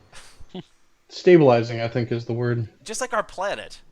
Is the planet going to literally be burned to death today? No. I mean, and I have like the planet is just about as positive outlook as the game, right? Yeah.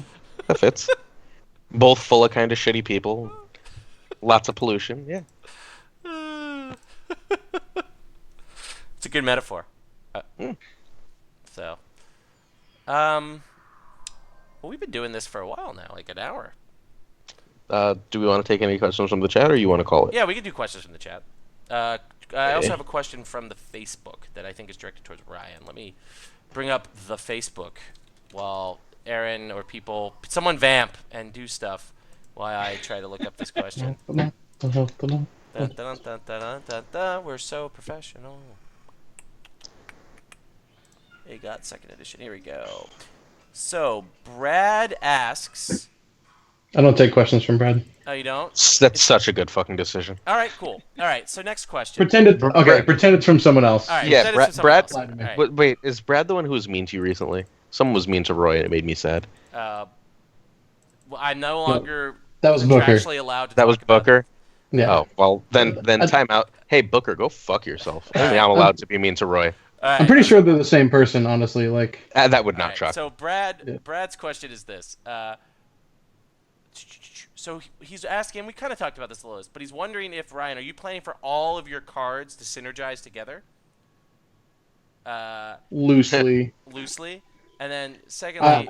I kind of wanted, when I only had two, I really wanted the two to be like something like Joe left and right.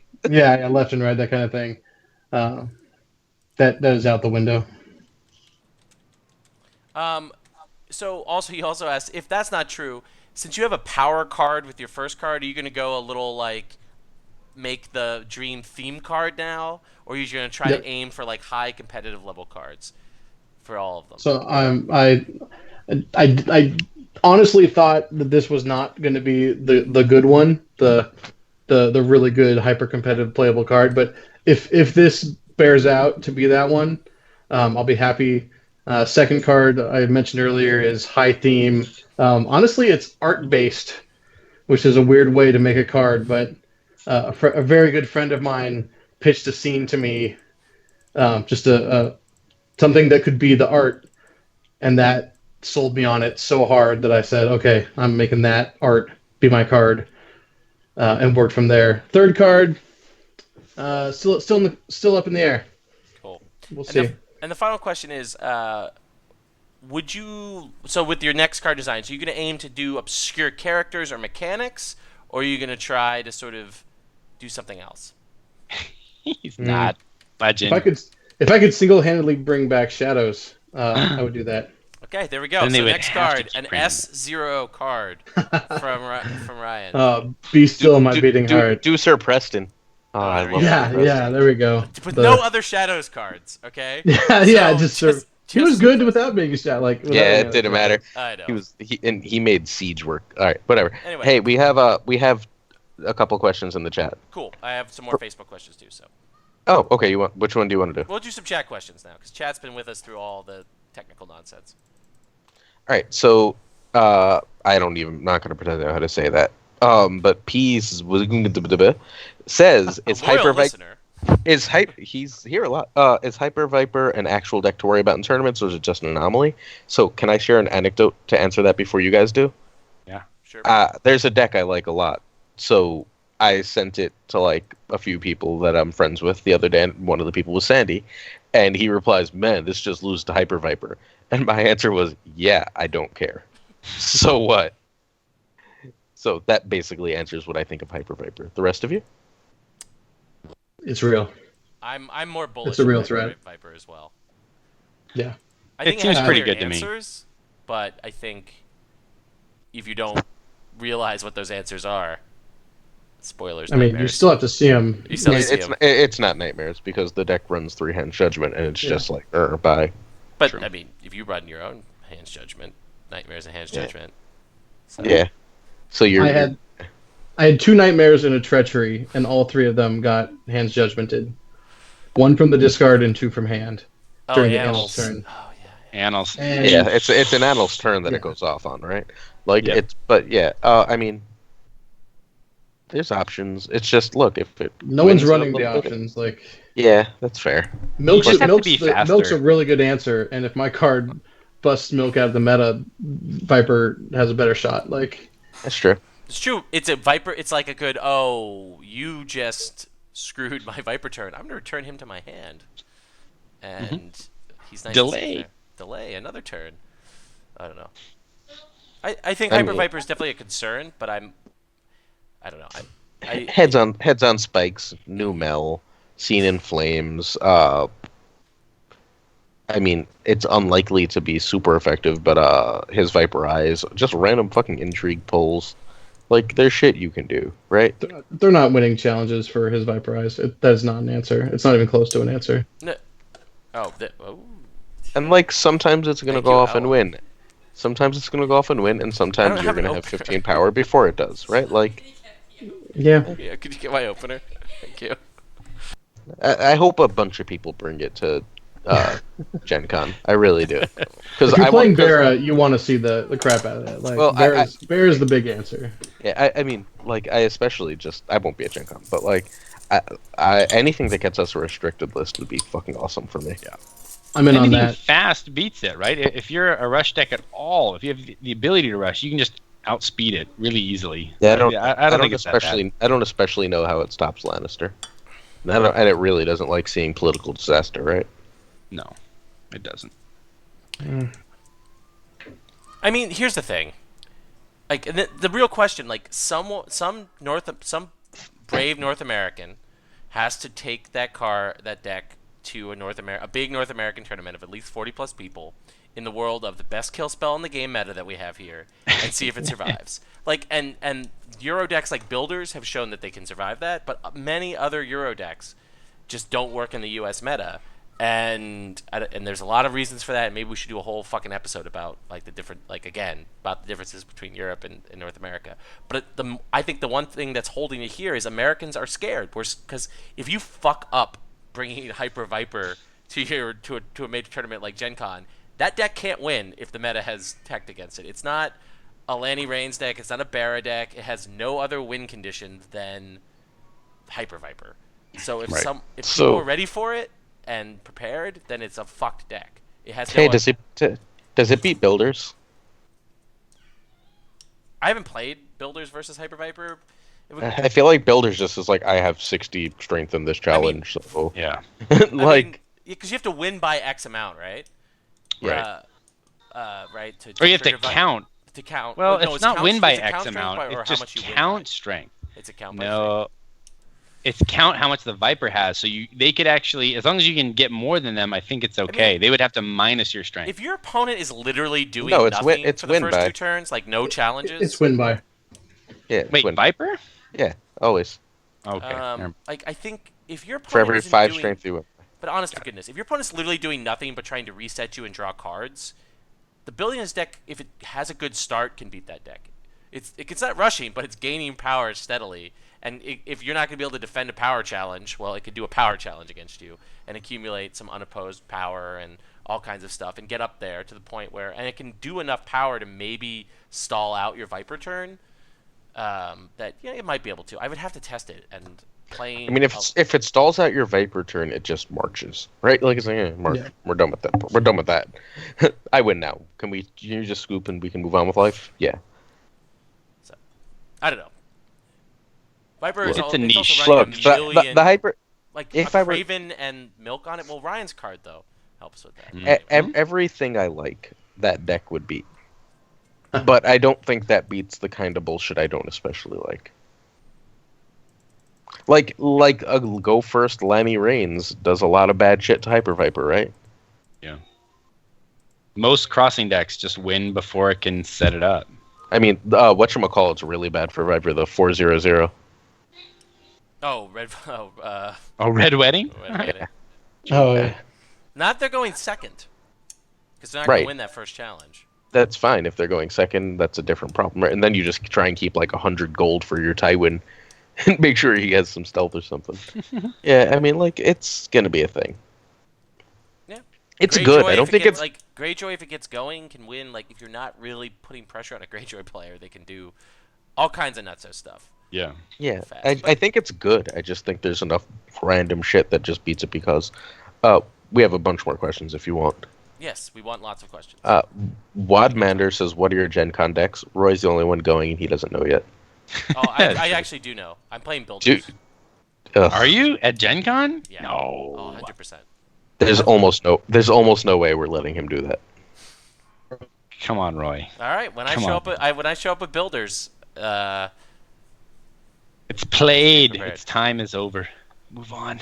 I like how Roy sneakily said about 5 minutes ago, someone's going to have to go to a big tournament and take Hyper. Ooh. That's right. It won't be Roy. It's not Roy's play style at all. Is he more of a builder? No, I'm a boring Night's Watch player now these days. The kind of player Ryan hates. Ryan may love me as a person, but he hates me as a player. So. Yep, I do. Oh, yeah. Night's Watch players are bad. Bad people. Gave me a top 4 and a top 8 though this year, so I'm pretty happy. You could also range into Filthy, says Snuddy, by the way. That's a good one. Yeah.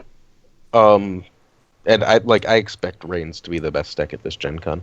I think Ryan's card does, like, even if it kneels the faction card, I think it just does awesome things for Reigns.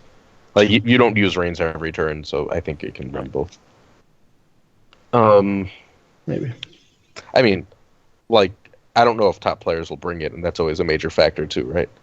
They run. Kal Alejandrogo says they run Seal, and that's fine. But like with that one challenge, it usually takes them both. That's why they run Seal. It usually takes them both to go from 0 to 15. Yeah. Questions have next question. Kraus says, "Will the Metas in California better support Nationals next year?" And he is currently stirring the pot. He wants Nationals in California. Is that what he's saying? No. He wants the Metas in California to better support Nationals. Oh. Because that's the difference in its attendance. Yeah, Nationals needs to move a little bit later in the summer. That's all. That's all it would take. I mean, has anyone talked to Patrick about that? Oh yeah, he knows. He knows. Yeah, but I think the problem. I think Patrick said this on Beyond the Wall. Was that? I mean, he's locked into a contract with the convention center at Seattle. There we go. That place that the tournament is.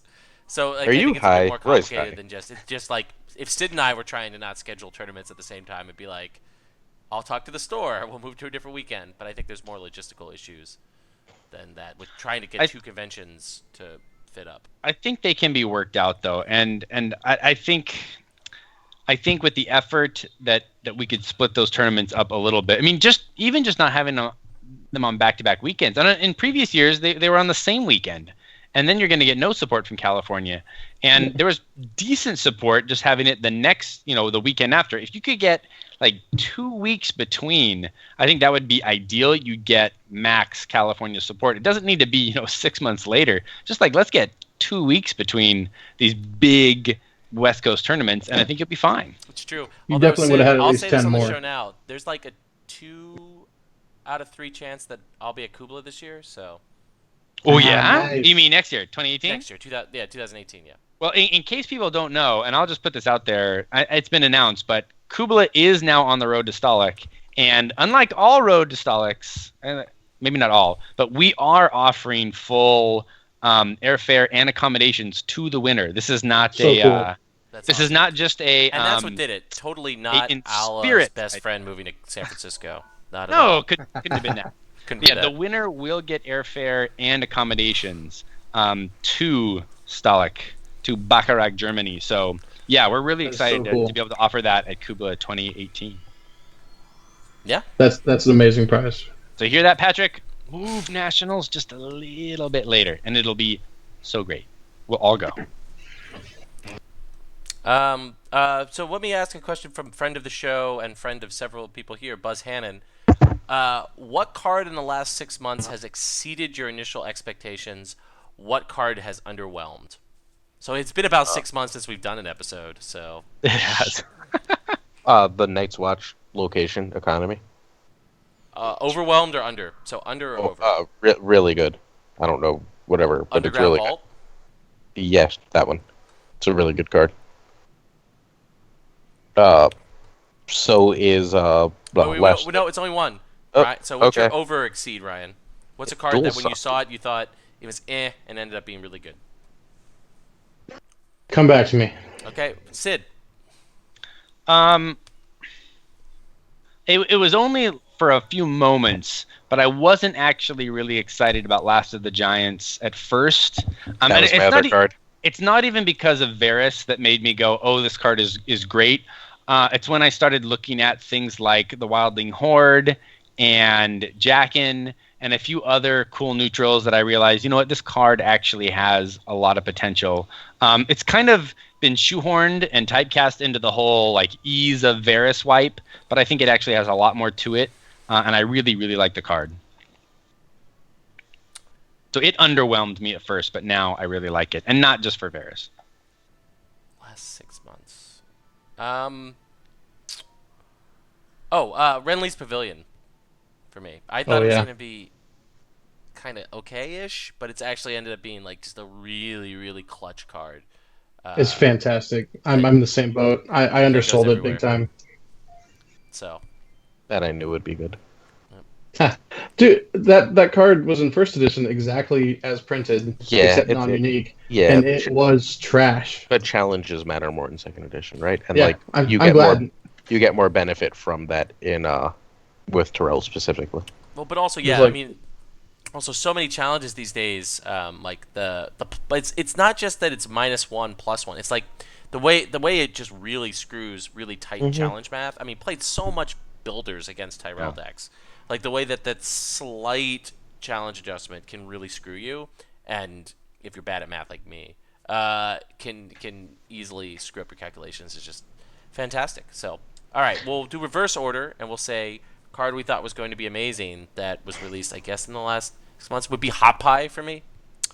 So I thought Hot Pie would be. I definitely thought Hot Pie was going to be good. 1x in every deck forever, but as we learned, what prevented an all Hansen final at Nationals was the presence of Hot Pie in one of the Hansen decks. So Too bad. that's I don't know what's. all right. So then we went. Right, skips Ryan. So Sid, A great card. A card I thought was great, but turned out to be kind of trash. I don't know. I mean, Duel's kind of an easy target, but once you really thought about Duel, you kind of went, eh. I tried Duel. I playtested it for a while. Not officially, but, just like when it came out, I played it a lot and tried to get it to work. And there was a few times where, like, with Duel and then a Tyrion's Chain, I was able to do some cool stuff, but it wasn't consistent, and it wasn't good enough. I feel bad that it is a champ card and that it is Dark Nausea's card, but I do wish that card was a lot better. Something happened there along the way that made it not good, and I'm sad about that. Ryan's nemesis is probably those fucking playtesters. Playtesters. I blame the playtesters. Second Ryan Sons. goes first. Come on. Why does Ryan go first? Whoa, I thought it was last. Reverse order. Ryan said he was last. All right, fine. Just I got two for the end. He's the only Give me last, person I'll with a do card two. design. 2 more. So go ahead, Aaron. Second Sons, the best worst card in the game for the best worst podcast in the game. Ooh, Second Sons. Second Sons isn't that bad. I have seen some decks that actually Second Sons is good. It's okay. I just want It can to work. Second Sons. It can work. There's not like I don't know what the fuck's come out lately. I just remember it has, so I chose that. I like that you said Second Sons because Buzz asked the question, and he's a big Second Sons apologist. He is. He likes Second Oh, Sons. that poor guy. I like playing against him because he plays bad cards like the Second Son. Oh, I have a real answer. Sure. The Night Gathers. Oh, yeah. Hey, which one's that? Yeah, I thought Night Gathers was going to be fucking incredible, and it's just kind of there. It's almost there, though. Like, If we get it may HOD get there. back, HOD Queen's Crown. Yeah. Well, if In that my happens. experience, Knights Gatherers has been really, really good. Like Johnny Wright's got a dirty discard deck, and it's hard to beat. It just always has characters on the board. Doesn't matter whose they are. Like it may be the style of stuff I play, but I get pissed off when he has constantly has 7 characters on the board every single turn after reset. Like I mean, I don't like that's that. exactly the kind of deck Johnny wants to play. Johnny's definitely in bed by now too, right? I It's like 8:30 p.m. That's past his bedtime. got 2. Go for it. Go ahead. I thought Big Mel was going to be worse than she is. Yeah, me too. Big Mel's been wrecking California. Kevin at San Diego, and then Alejandro in the Bay Area. She's just very, very good. I said, how's she going to replace Little Mel? And if I play a bear deck, I'm putting the Big Mel in there. Yeah, Caliandrogo and I were both playing her in our top 4 match at the NorCal Regional. He beat me, but she was good and all day for me also until she worked against me in our matchup. Ooh. Did she pull Big Mel out of your hand though? That's the only. I think he did. I'm not sure for sure, but he definitely pulled Bob out of my hand with her and maybe even Big Mel. Yeah, as soon as he got the dominance edge, it was like all over. It was all over. Yeah, that's the problem. Because of her. Yeah. Well, look, I don't enjoy that bad about them. cards. I hear like Close Call. I'm just saying. I think Close Call's only a good card in summer decks. It's really good card in summer decks. Even summer decks that don't give a shit about what's in their Dead pile, yeah. dead It's just like, Light all right, well, Builders, 6. which I played a lot of. So It's basic in a one of those decks. It's basically a mid-game, one-sided Time of Plenty. yeah, and with 5 gold, like 6 in a summer in a deck. summer deck, yeah. But That's why I like it in summer. Lay Siege. I'm gonna be honest with you. Like I thought Lay Siege was gonna be like the card that would solve the location problem meta, and it really hasn't. Like it's, Worse nightmares. it's just the worst nightmares. Like Wait, what was your second card, Ryan? I forgot. I was hoping you wouldn't come back to it. But speaking you said of that, Big Mel. we Well, you need- haven't said an underwhelming card, so there's gotta be at least one underwhelming. Ghost of Harrenhal, and Now I that's was really controversial. hot on it. I was really hot on it for a while around Thrones War, and ever since I've been getting really bad value out of it. I don't like the gold. It was a hot plot for like a month. Like it really Yeah. was. And I was people on the were getting a lot train. of use out of it. Well- And then now, meh. I think it helps. It helps, particularly in the early Valor meta. It gave you an easy answer to Valor. So while even really good players were figuring out how Valor works in second edition, it gave you an escape valve, right? So I can see why, as we figured out other playstyles around that reset, that we can chuck Ghost of Harrenhal. Although apparently, according to the Euros, look at that Euro Stark deck that was second in Blackwater. Its only answer to Valor was Ghost of Harrenhal. Just Ghost. So I don't know. I don't think it's awful. It's just Americans I suck think at this game. I hear, so many people were so high on Ghosts, and it's come back to earth. Yeah.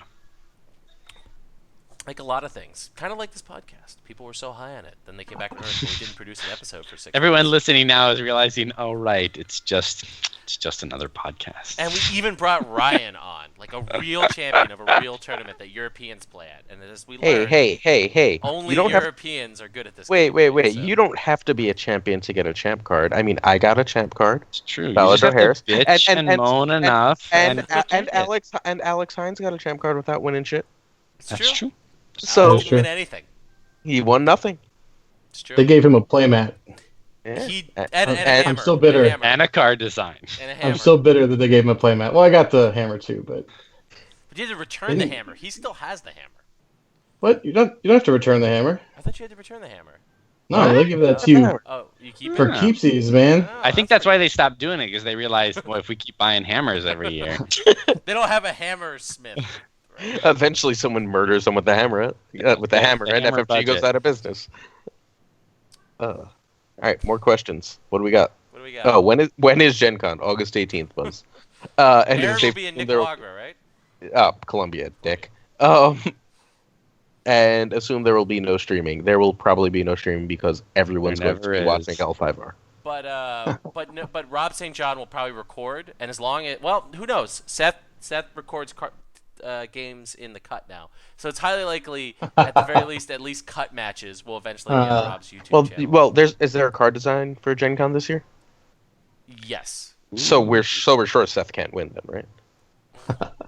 Because that still hasn't changed. I mean, look, if Seth is in the final, there will be a video of it this year that isn't just Chris Schoenthal when he's having a bad day, when he puts in the DVD player and presses play. Are we sure, though? Seth has won now. With Schoenthal's he's going pants back around to his old ankles. ways. Maybe he might. Well, it's true. He did troll recently. So. He won. He got that confidence back. Yeah. Did anyone And read now that post? Because I back just to looked at it and went, oh, it's Seth being Seth, and then saw 200 replies and went, wow, people are still dumb, huh?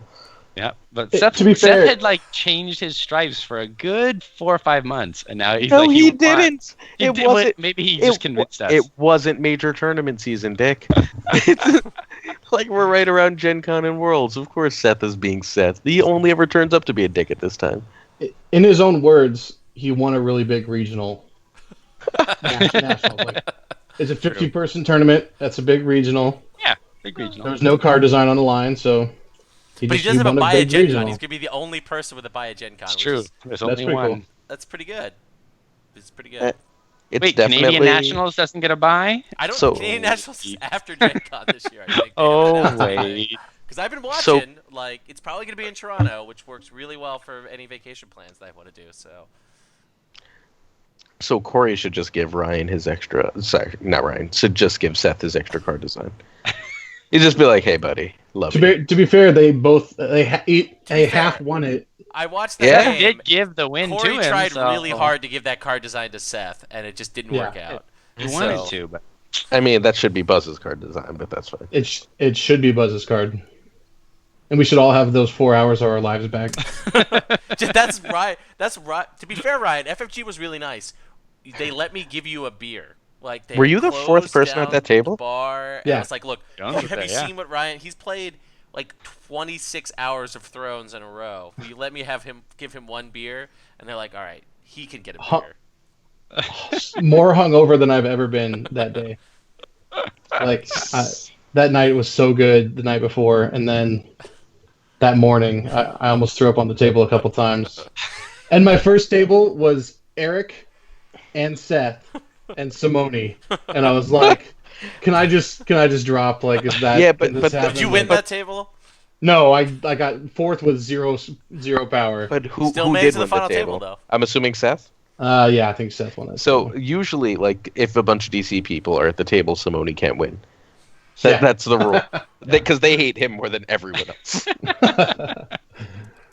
That was debilitating. But then I won my next two, and then lied my ass through the top 16.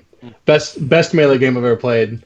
I threatened to incinerate all game long and didn't have a single one. Now that's I've got that's you all competitive right melee at where I its want best. There were two of those Hyper Euron DC decks at the same table fighting each other, and I told both of them the first one of you that puts Euron in a challenge gets this incinerate, and they didn't have Euron do a single challenge the entire game.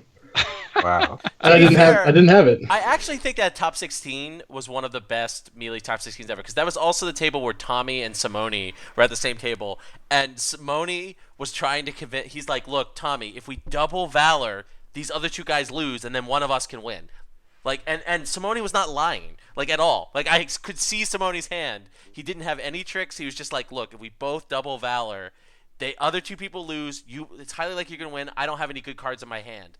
And Tommy didn't believe him. He's like, "You're lying, Steve. You're lying, Steve. You're trying to talk me in to making the wrong play." And so Tommy does a Valor, and Steve wins because they didn't double Valor. If he had literally listened to what Steve was telling him, he would have won. Tommy probably would have won based on Tommy's hand. So I enjoyed watching that top 16. I had to leave for a while at the final table. That went on forever, but. My parents were watching at home. Oh my god, your poor parents. Oh. With my wife. My wife was trying to interpret what was going on. She was like, he's got a couple power on his house. I don't really know what's going on right now. Are they taking a bathroom break? They're taking a bathroom break. Also, like, the way FFG shoots melee when they stream it is so bad. Like, it's just so boring. And Corey's doing his best impression of the main character from the first season of Mr. Robot, where he's like hunched over and you can't see who he is. And it's just like, why is this being recorded? Seth looks like he's gonna die. You look like you're gonna die. Buzz, I don't know. He looks like Buzz always looks. Buzz just had like a Swedish very flag angry. draped over him or something, and then he was rocking the Swedish flag. Getting angrier the longer it went.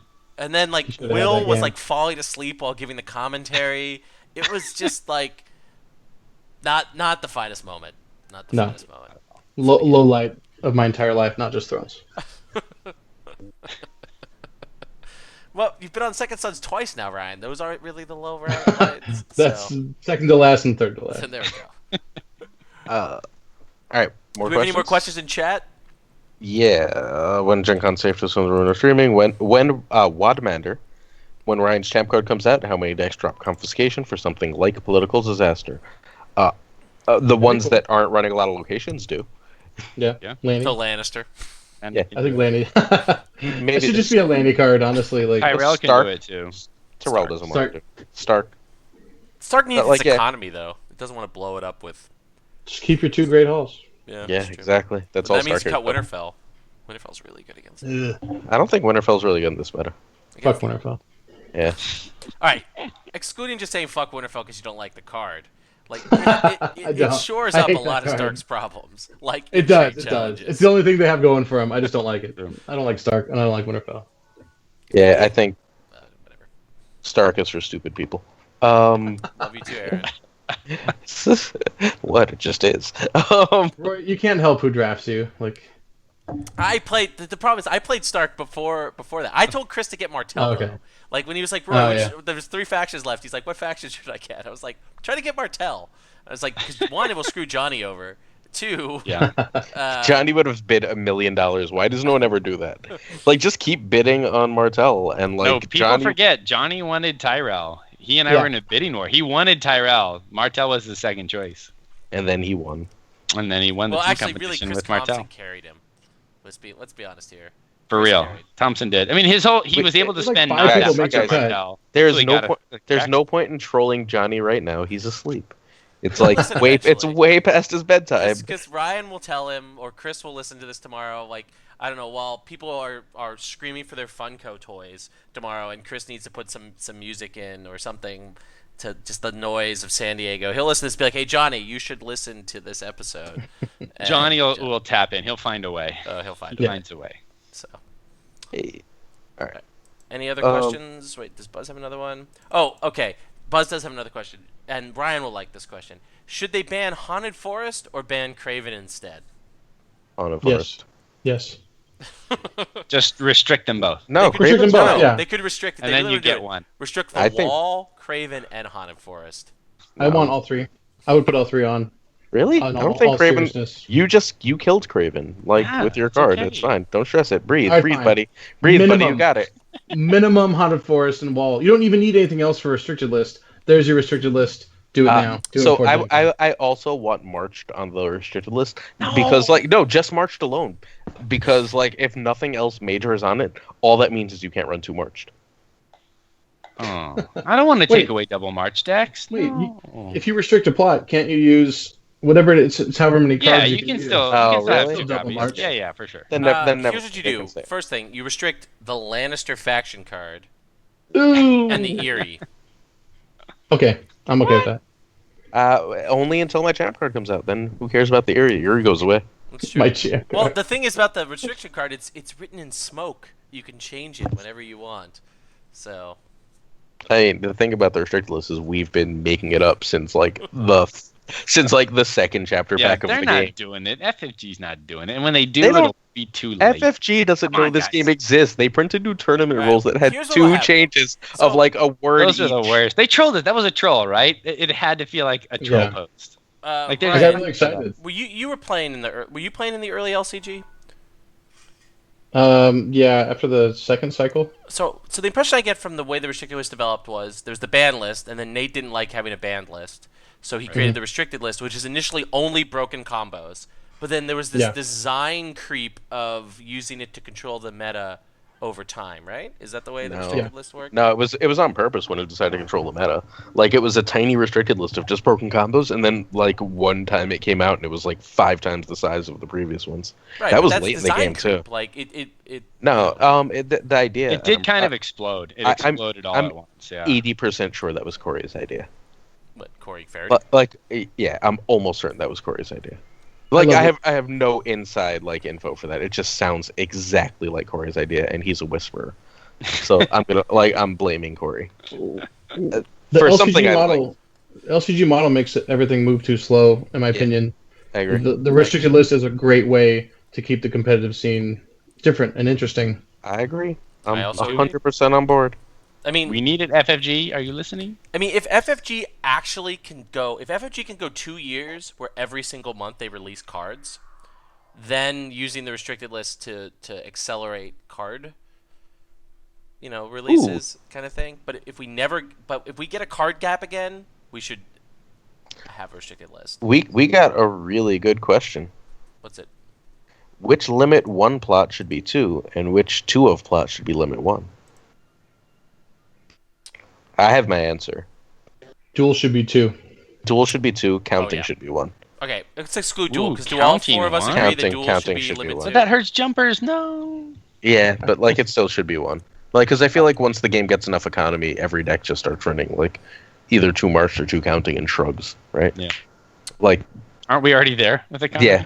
I mean, basically, It happened, didn't almost. We're almost there, but like, Once the So other that- houses get their yeah, 2 exactly. gold. Yeah. But at that point, you just start running like 2 counting, and I do like 2 march. I was just teasing with that, so I think counting should probably be limit 1, and duel 100%. Oh, duel should easily 100% be needs to be 2. And honestly, duel should probably have like 1 more gold or 1 more claim. Oh, I know which one. Limit 1 should be annals. Claim? You say claim? Ugh. I think duel Annals? is You 2 can play claim 2 would be of Annals? I amazing. didn't even know. Duel If it's- 2 claim. No, no, If no, it's no, limit no, no, 1, no, no. duel should be 2 claim. Duel should be Duel 2 claim? Come 5 on. gold. You know how duel is terrible right now? Yes. If duel had 2 claim, you would seriously consider it would change the game. It would be champ card good. It would be as good as Ryan's champ card, almost as good as my champ card. My champ card. It would be just because it would be one of the best 2 claim plots in the game, just stat wise, Yeah. and you wouldn't even care about its win reveal. But the one revealed would also be cool, and it would affect deck building, and it would be cool. Oh, But I like that idea. 4 gold 2 claimer is just like that's the top of the 2 claim plots right now, anyways. Suggestion that fortified should be 2. I don't really think so. I don't think fortified is very good. Nah, I think it's But I think 4 to 5 would be better if it was 2. I think I the don't problem think with some when- of those 2 turns of blanking every single character is very powerful. If I could change anything about fortified, it would be its reserve. It's at 5, right? Yeah, I don't like it at 5. If 4 to 5 is 6, I'm starting to consider it more as a Yeah, one-off. I mean, there's a problem. I think some of the core set cards were only designed for the core set meta. Like, they didn't design for how, when the card pool expands, having some of those tools would be available. So, like, I think Come Over Westeros would be pretty interesting. I think as a two of over time. Like, I understand why it was limited 1 in the core set. You didn't want like kind of soft stall, but like, the ability to have that kind of in your deck. Winter Festival should definitely be 1x. Oh, Oh yeah, Yeah, God, yeah. absolutely. jeez. Passive power is a I mean, it's not as much of a problem as it was, but I think it's still a minor problem. And Hey, it's a problem. Heads on spikes shouldn't have been printed. I agree. It was a bad design decision. Don't like that card's existence. So variance. Keno says WWW should be limit 1, but I have no fucking idea what plot that is. Wheels within wheels. Oh, okay. The card that's yeah. not even out yet, but it's about to come out. Yeah. I mean, Is that see. not A summons for events is very powerful, but we'll see. Could easily be on our list of. Well, because you can go underwhelming wheels into annals and play all those events you discarded, right? That's what. Right. That's kind of cool. It's the cards that's designed to push those when you win a challenge, pay 1 gold, right? Nate and Danny love those kind of plots, right? The plot that says this is the theme of the cycle, so we're gonna print a plot that pushes that, right? Remember that prized one where you, was it double the prized claim at the end? I forget what it was. Oh yeah. Stuff like that. Like they love those kind of plots, and this is basically saying run those discard events that you can recycle. Because you can search for the one you need, chuck the ones you don't, and when you do need them, you can get it back for gold. I like that could be abused. That's called supporting the theme. So. All right, I'm actually looking at plots because I like this question. That's a great question. So who asked it? I don't know. I'm not in that window. I'm looking at plots. Sid, can you tell me who it was? Luis Bretas. Luis, not only do you have a card design, my friend, but you also have the first annual Second Sons No Prize for best question asked in our chat. So you have a card design and an even better prize of a non-existent prize from this. I mean, because you don't have to win anything to get a card design. Well, you not anymore. You want to install it, all right, which is a real tournament. No, I'm not saying he didn't. He's talking about himself. and Alex Hines. You have a card design the same way Simone has a card design. You looked at something someone else made and said, "I like that a lot." I'll take it. Except he actually had to win a tournament. Wait, no, he didn't. Oh, did he overall? Yeah, he overall. Okay. Simone didn't win shit. Neither of you won a tournament. Right? Exactly. There's you both pointed. I didn't even have to make second. No, Simone got his for North American, right? Oh, so yeah. But he didn't win. Beat him in Gen He didn't win Gen Con. Or did he win Gen Con? Have we ever told the design story of the Palomar itself on the podcast, or are we not allowed to? I think we you did. guys can't see my head, but my head is vigorously shaking no. We cannot tell. Oh, okay. So, all right, so we can't tell that on the podcast. One day I'll be drunk and I'll just tell the story and get in trouble. Perfect. So what that means is come to New York tournaments, which are the only tournaments that Aaron goes to. So, oh, yeah, that's not true. He'll tell you the story. Ooh. Tourney for the King gets better with the mayor, too. The rush plot? Yeah. All right. Just because lower. Yeah, a bunch of cheap-ass little knights, and you're just like, fuck you. First no. What other... Yeah. Is there what I'm more interested in, is there more 2x plots that people consistently run 2x that should be 1x? I mean, March is the obvious example. There's only like 3 or 4 plots that people run 2 times, right? Like, it's not like that's a common thing. Winter Festival. Hey, you know what I thought was terrible? Way back question. I thought was terrible. It's actually awesome. I don't even know when it came out because I ignored it. Battle of Blackwater is really good. In certain decks, but you don't see it very often. Yeah, it's not like amazing, but it's good. It's nice to shed dupes, that's for sure. I haven't seen it's early dupes on Frost, locations, people. Don't forget. It does. I haven't seen early Frost, and I thought that was going to be everywhere. I thought that was going to be the new Fear winner. Yeah, me too. And no one's playing it. No one ever. Someone should try that. It might be good. The problem is Winner's synergy kind of sucks right now. Yeah. Like I think a little bit. And the question is, there's like the way in which Get Ahead works in second edition isn't the same as in first edition. At least in my like as someone who played a lot of Get Ahead decks in first edition, like the board states are more dynamic when you're ahead. I guess that just denying them a single card doesn't do what it would have done in first edition, or like the way Fear of Winter did, or ways the ways in which like rule by decree could just screw someone over if you're ahead. I want Naval to be a 2-time per plot deck. Ooh. That'd be interesting. That'd be awesome. But it's not a great like, plot if Naval right was now. in the first cycle, I could totally see that. But the fact that they put it in the core set was like Yeah. where every plot was like you had to run there was no skill if you could run 2 of them. Why Right? why is Ranger's cash limit 1 per plot deck? That's a They great question. overvalue Who knows draw why? in the- Counting fucking coppers is 50 times better. Yeah. And it's not. Excuse me, they overvalued economy, right? The extra 2 gold. I don't know. They just overvalued that card, and it shouldn't have been limit 1. I think it should have had higher. It doesn't even initiative. see play. Should have had higher initiative.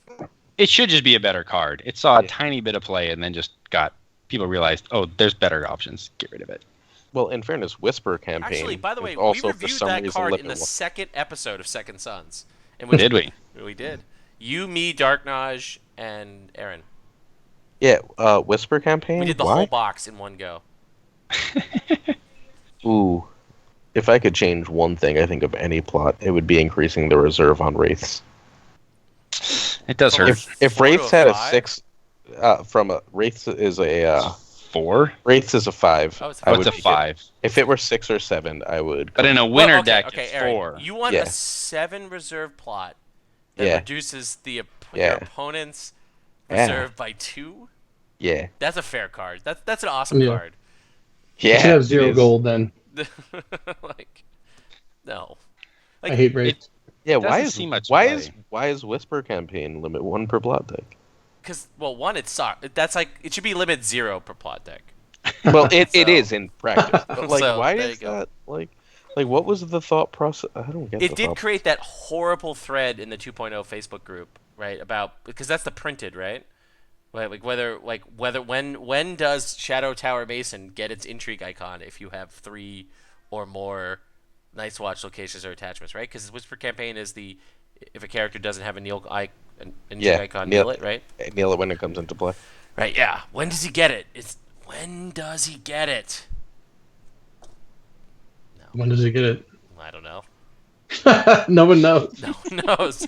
Danny No knows. one cares. The answer is no one likely, cares.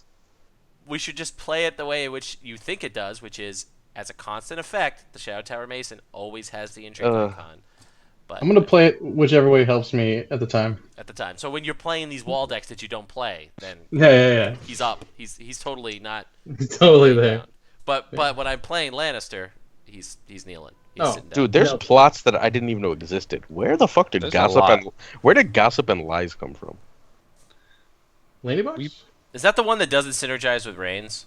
Yeah, it's the one Yeah. that's made for Reigns that doesn't work with Reigns. Doesn't work with Yeah.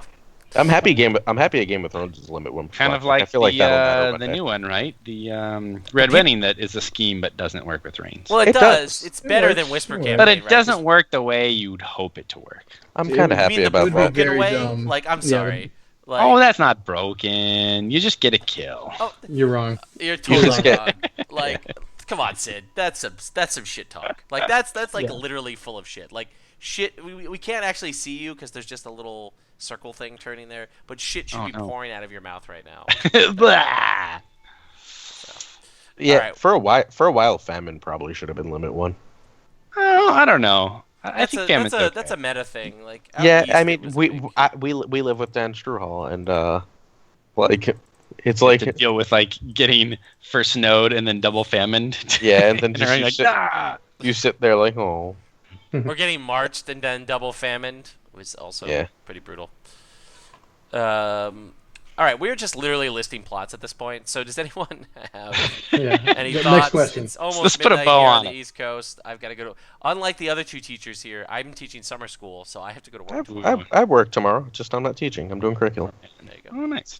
But that's a flexible schedule, Aaron. You don't actually have to be somewhere at 8:30 in the morning. No, I have to be there at 8. If Oh, I'm you not guys there are at back- 8, You guys are actually back on campus. yeah, we're doing curriculum on campus for pay. I have to be there at 8 in the morning. Okay. But you're not lesson planning. No problem. No, I'm not lesson planning.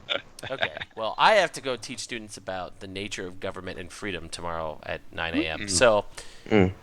exciting. I exciting mean, stuff. they live in America. Those things don't interrelate at all anymore. Well, that's what we're talking about, Aaron. Anyway, Do you just say womp womp at them a lot? Like womp womp. You were born at the wrong time. because spoiler alert, You were all born at the wrong time. But anyway, on that happy and positive note, does anyone have any final thoughts that they want to add before the episode begins? Or ends? Begins. We're just starting? That was the intro. Time is a flat circle, Sid. Time is a flat circle. This is what I've heard. I'll just say thanks for having me on. Always, it was a good time.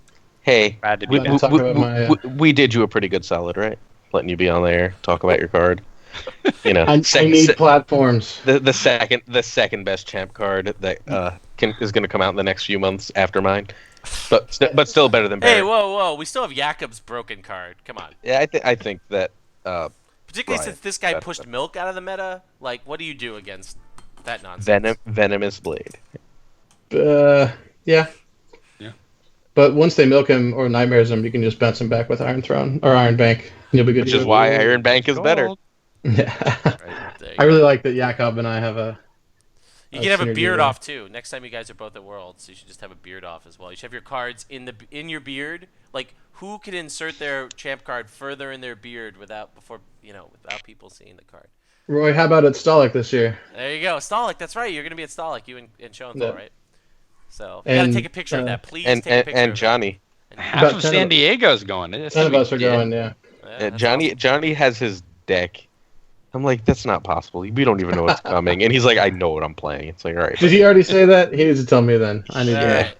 But here's the thing, though. Yeah, I will actually say bet this, and I think I said this on the White Book episode, which is, if any American's going to win Stalik, Ryan, my heart is with you. I think you can do it. I think you can show these Europeans that America rocks. Only if they collude. I've got a good record against Europeans at Worlds. Didn't Alvaro lost to an Italian in the top 4, but other than that, I'm pretty much undefeated. I think. Didn't Alvaro beat you too? No, I haven't played Alvaro in Joust. Well, Alvaro doesn't play anymore, so. Oh no, I never got a game against Alvaro. That's one guy out. All right. Well, I want to thank Ryan for joining us. Sid, do you have any final thoughts? Just thank you to all the people who stuck around this long and are still in the chat. This was a blast. I'm glad we're back. Excited. As am I. Glazer? Yeah, play my champ card. I want to apologize to you for the shitty technical side compared to the amazingness that is Buzz. Buzz was trying to give me some Wait, time out. No. Buzz should be apologizing because he was awake and talked to the chat for the whole fucking cast. That's right. He could have been on air. He's still there. I think he's still there. He was trying to give me tech advice through the episode, but I don't want to be on the episode while also trying to massively change the overlay. So I apologize that, as it says on top here, the production values have not improved for our second season. But hopefully our release rate will, because the goal, again, is to do this every 2 weeks going forward. We won't, sadly, have Ryan every 2 weeks, but we should have Schoenthal back. He's, again, making sure that angry nerds have their Funko figures is what he's doing this week. So he's too busy to join us. But why you gotta hate on Schoenthal? I'm not hating on him. I'm actually hating on Comic-Con there, to be honest. Like, Schoenthal is doing the hard work of making sure people have their Funko figures. That's not shade at him. So that means the week of the 31st of July to sometime between the 31st and August 5th, we will have another episode. We're going to be flexible. We're going to have guests. Sandy will be on an episode. It should be really a fun shit show of a show that you've come to enjoy. I think that's basically it, unless literally someone's going to add something at the last second. Yeah. And, in a couple weeks, White Book number 300. That is true. White Book awesome. 300. Will is fucking insane. Will's a nutso guy, and he let Aaron and I on his show, which is the number one proof that he's crazy.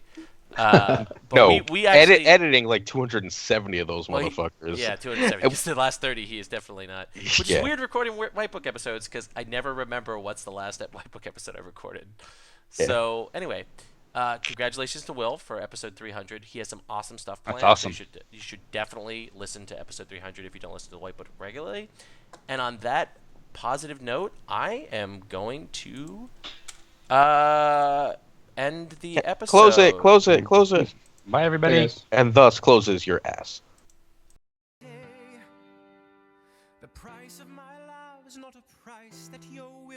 to pay. You cry in your tea, which you hurl in the sea when you see me go by. Why so sad? Remember we made an arrangement when you went away. Now you're making me mad. Remember, despite our estrangement, I'm your man. You'll be back, soon you'll see. You remember you belong to me.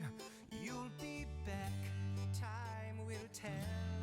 You remember that I served you well. Oceans rise, empires fall. We have seen each other through it all. And when push comes to shove, I will send a fully armed battalion to remind you of my love. Da da da da da da da da da da da da da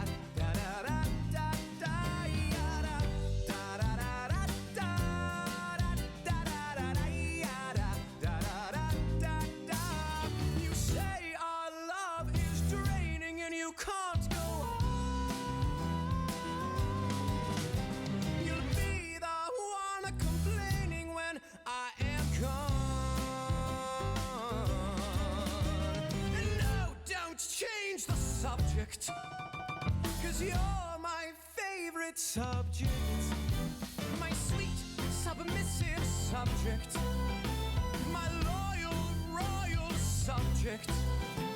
Forever and ever and ever and ever and ever. You'll be back like before. I will fight the fight and win the war. For your love, for your praise, and I'll love you till my dying days. When you're gone, I'll go mad. So don't throw away this thing we had. 'Cause when push comes to shove, I will kill your friends and family to remind you of my love. Da da da da da da da da da da da da da da da da.